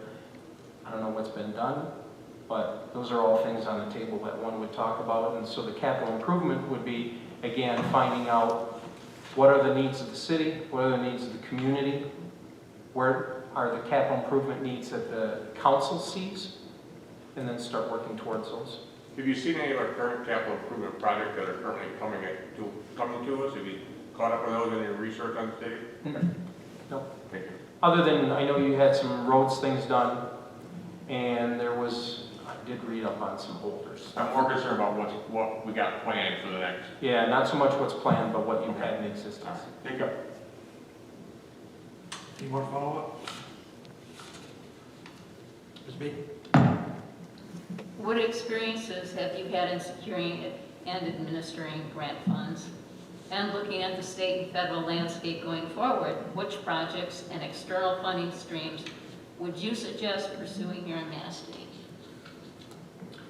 So every community has some more private grant funds that are accessible. The key is working appropriately to have us get on their radar so that we become someone that they want to consider.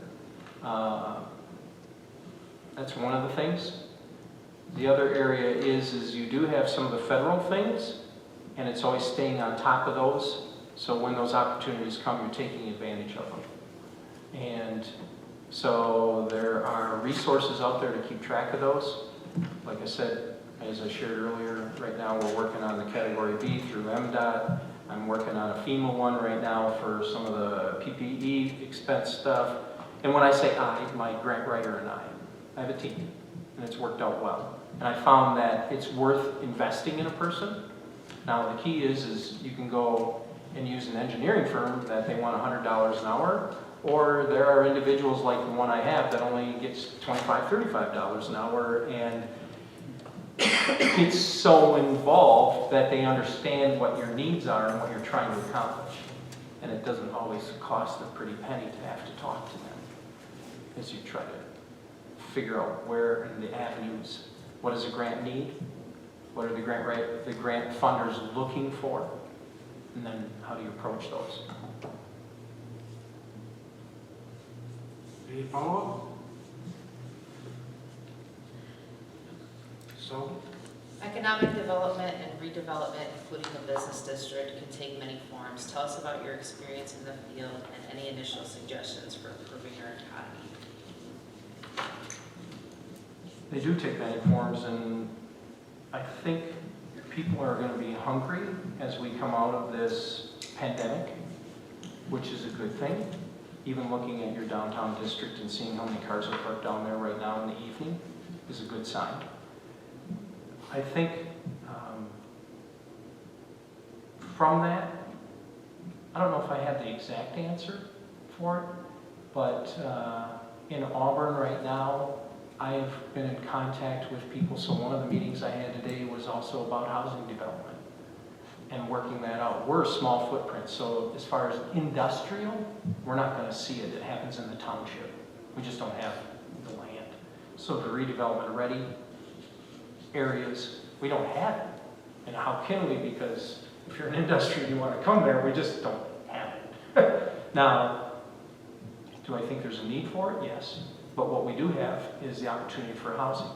So right now, I've got potentially another subdivision going in. I also made the connection with some other individuals so that they could purchase another piece of land for another subdivision, and that'll have duplex, quadplex, and then single family homes built in, so it stays as a nice neighborhood. The other one will have quadplexes, but when you look at it, as the developer said, I don't like vinyl. So those will rent out at $1,750 a month each.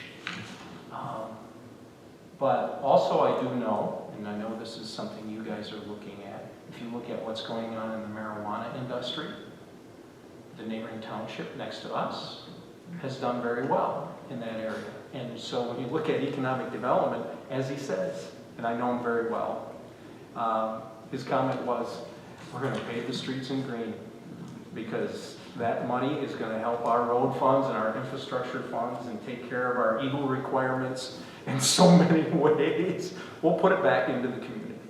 And he's right, it is. In the meantime, I've also built some strong relationships with the county.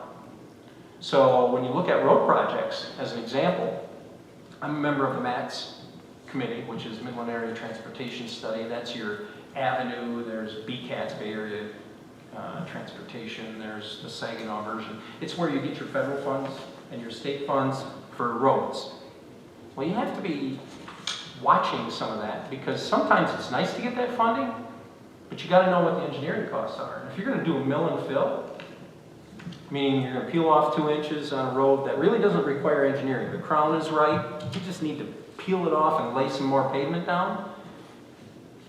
Why should I commit the city to a $1.4 million project to do a 1 mile stretch on Midland Road when the crown is good? Had the county engineers, which cost me nothing to take a look at it, say, just do a mill and fill, Dave. You don't need engineers. I reduced for the city that project out of a $1.4 million because you're going to get some federal money and state money. Our cost would have been about $860,000.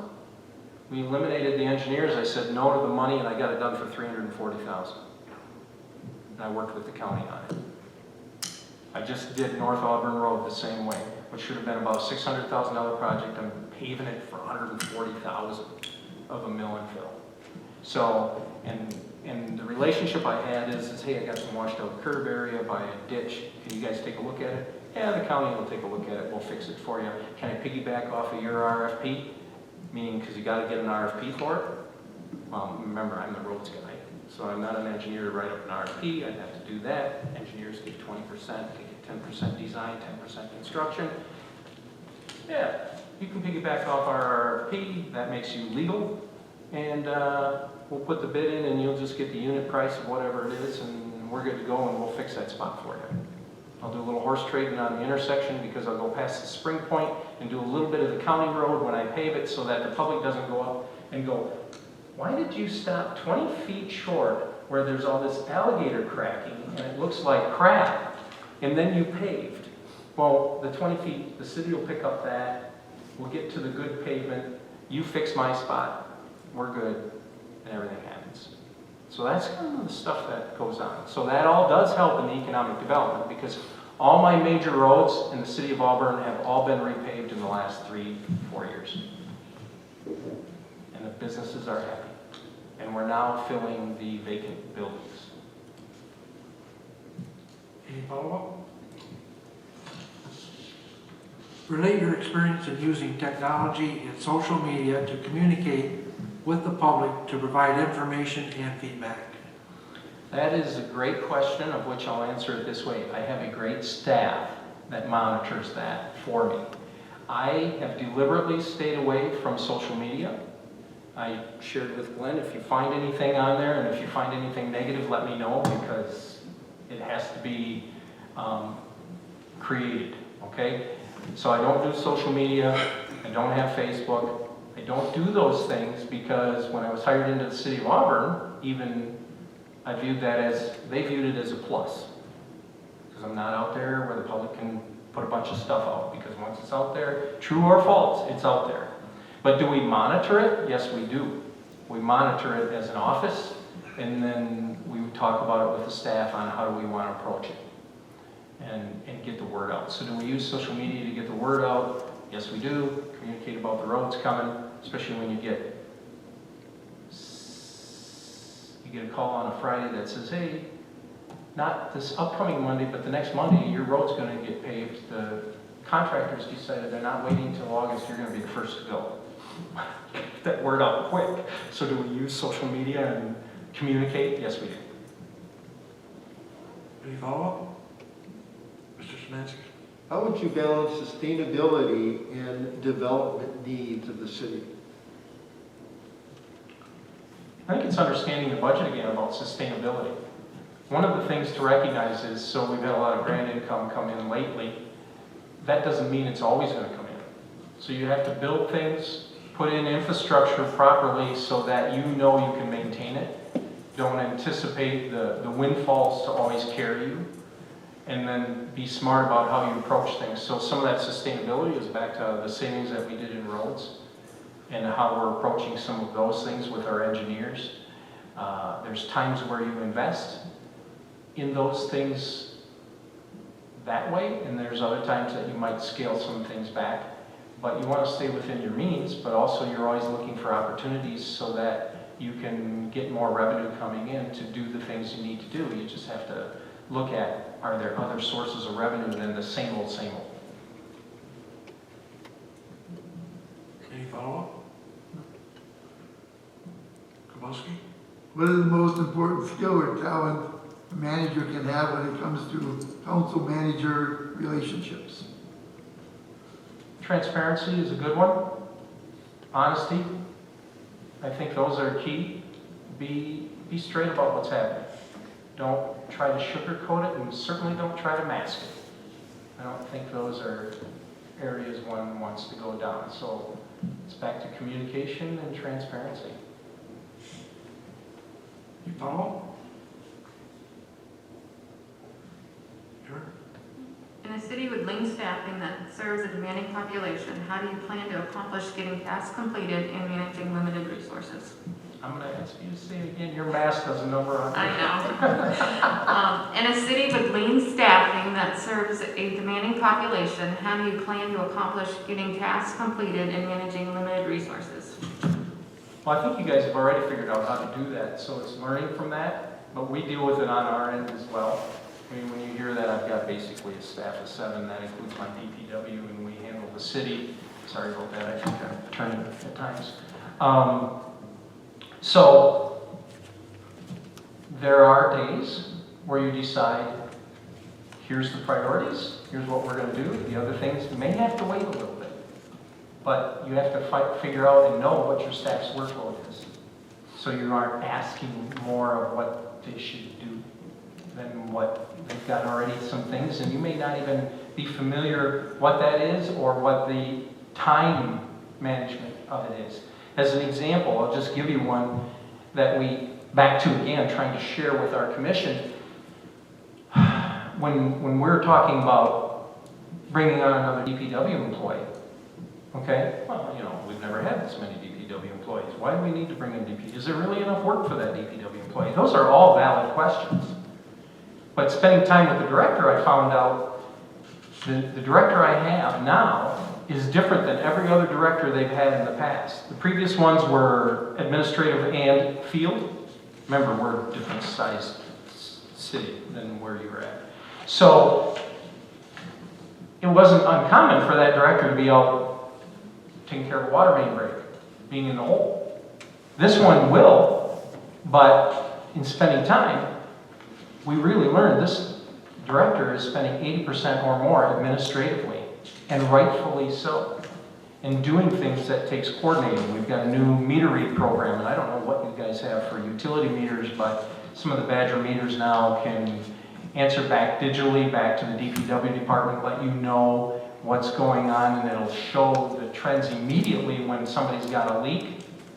Well, then they have a system that's called ion meter, so that the individual can look at their own meter and know when they have a leak, so they can catch it right away instead of disputing the water leak and losing money and not being the good guy. But our administrator, our DPW director, takes time even to educate those people and then share with them.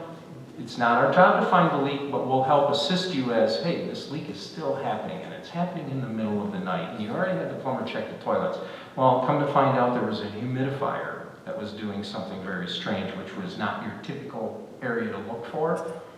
And so my whole point with this is to learn, to figure out what their demands are, because when I found out, oh, meter replacement, you go, you change your meter. Well, it's not that easy, and there's way more to it once that meter's in place initially.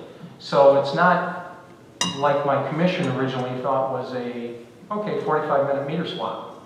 No, there's several hours into it if you're going to do it right. But overall, it saves the citizen money, it saves the city money long haul, and it gets the most accurate readings that are out there right now. And so, but it was learning, and then sharing, and getting to that point.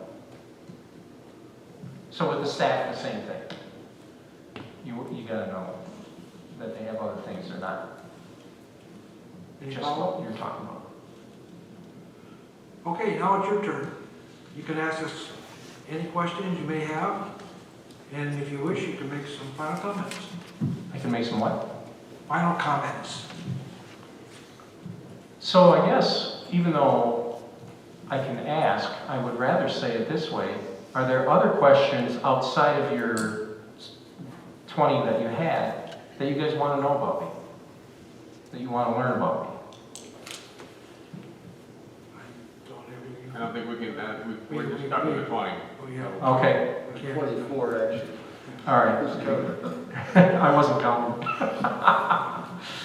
So, it's not so much asking, it's more commenting. I would just say that I'm excited about the position. I'm excited about being a city manager as it is and what you can do. And like I said, I think it took me this many years to figure out my niche, and it's been municipal government. I like the idea that not every day is the same, and there's always a challenge.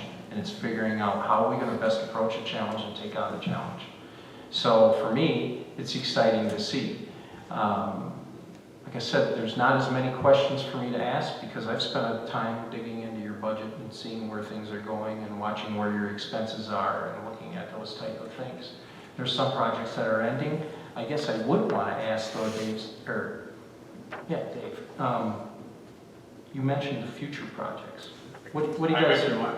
You mentioned the future projects. What do you guys have on for some of the I capital? thought you might have picked up, we got a huge water sewer project where we bond-netted a lot of money to run sewer lines back to the plant and expand the sewer plant. I thought you might have picked up on that. We also have a marijuana grow facility That's what I think. that's causing some consternation with the citizen groups in the neighborhood. I thought you might have picked up on those two things. Yeah, and I mentioned about the marijuana, and the parallel is we're actually, through our USDA financing, also looking at exactly the same thing, sewer and water. We got a lot of I&I going on. That's a touchy situation to reduce the I&I, and for those of you, I don't know if that phraseology, it's the infiltration. So we're doing a lot of that right now. Yeah, and so, and I've had it hands-on that actually when my DPW director was in Ireland, that's when we had a flood event.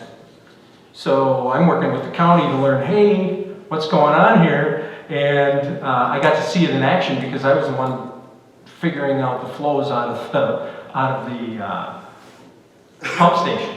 We've taken huge steps to correct our problems here, and we're continuing to do that just about daily. There's something going on to correct those. Yeah, and I think it needs to be done. I mean, in our whole global economic world of more green, we have to have less of I&I taking place. And also for for being able to handle it properly. So you don't have backed up sewers and things like that. Yeah, that's state mandated, so we're in the middle of, we're almost near the end of our sewer separation project, and expanding sewer plant. So it's a huge, huge project for the city. Oh, I believe it. Many years. Oh, yeah. Years it's been going on. Any other questions for us? Comments? Just look forward to the opportunity. Well, we'd like to thank you. Council would like to thank you for taking time to be here tonight. Our consultant will advise you on our selection and decision and any further steps in the process. And I apologize if you can't hear me half the time because I'm wearing a mask. No, understandable. And we're doing the same thing. We just opened on May 3rd. It's the first time we've opened back up. And we had to be very cautious. And you know, it can go many different ways. You'll get, through our listserv, some communities will say they're open. But then when you really read about them, well, we're open, but we have our doors locked and we take it by appointment. Well, then you're not really open. And we did that for a long time, but we did shifts. But now we're actually physically open. And doggone it if I didn't have one of my staff members miss 2 days because they thought maybe they got COVID and then they had to get tested. Fortunately, we're good to go. But I'm like, I have a small staff, so I can't take the risk, you know, of the exposure. But that's where we're Our at. staff here they come up with a wonderful plan to protect the workers and the public, but yet the system has been flowing super well. I mean, things are getting done, people are being served. Great. I think we've all learned from that. I think we've learned how we can work remotely and how we can provide the services, and all of us have the capabilities of handling the calls and doing the things. It's been a great growing experience for all of us, I think. Well, again, thank you, and we're going to move on to concerns and comments. Citizens' comments is an opportunity for citizens to comment on municipal services, activities, or areas of city involvement. Citizens in attendance shall be recognized by the mayor for comments. It's limited to 5 minutes. Letters to council will not be publicly read. Is there anyone that would like to make any comments? No, I don't see anybody. Okay. Officials and staff. Mr. Taylor, do you have anything? Nothing at this time. Fire chief, are you still here? Oh, police chief. I don't have anything, Your Honor. Thank you. Is there anybody else that I'm missing? I can't hardly see out there. Council members. Mark Pontiac. I have nothing. Gabowski. Szymanski. Nothing at this time. Mr. Bachman. Nothing, sir, thank you. Beaton. Nothing at this time. Sullivan. I'm still concerned about the process tomorrow night of picking somebody after this is a lot of information to soak in, and it's a big decision, and, you know, with that being said, I'm kind of disappointed that the chamber is not here and all of the department heads aren't sitting on this. That's all I have to say. Well, as far as the decision tomorrow night, we may make a decision and we may not. Correct me if I'm wrong. There will be a discussion, let's put it that way, moving forward. How we get there, we'll maybe take 1 or 2 meetings, who knows. If there's nothing further, I'll take a motion to adjourn. Motion. Is there a second? I'll second it. We're adjourned.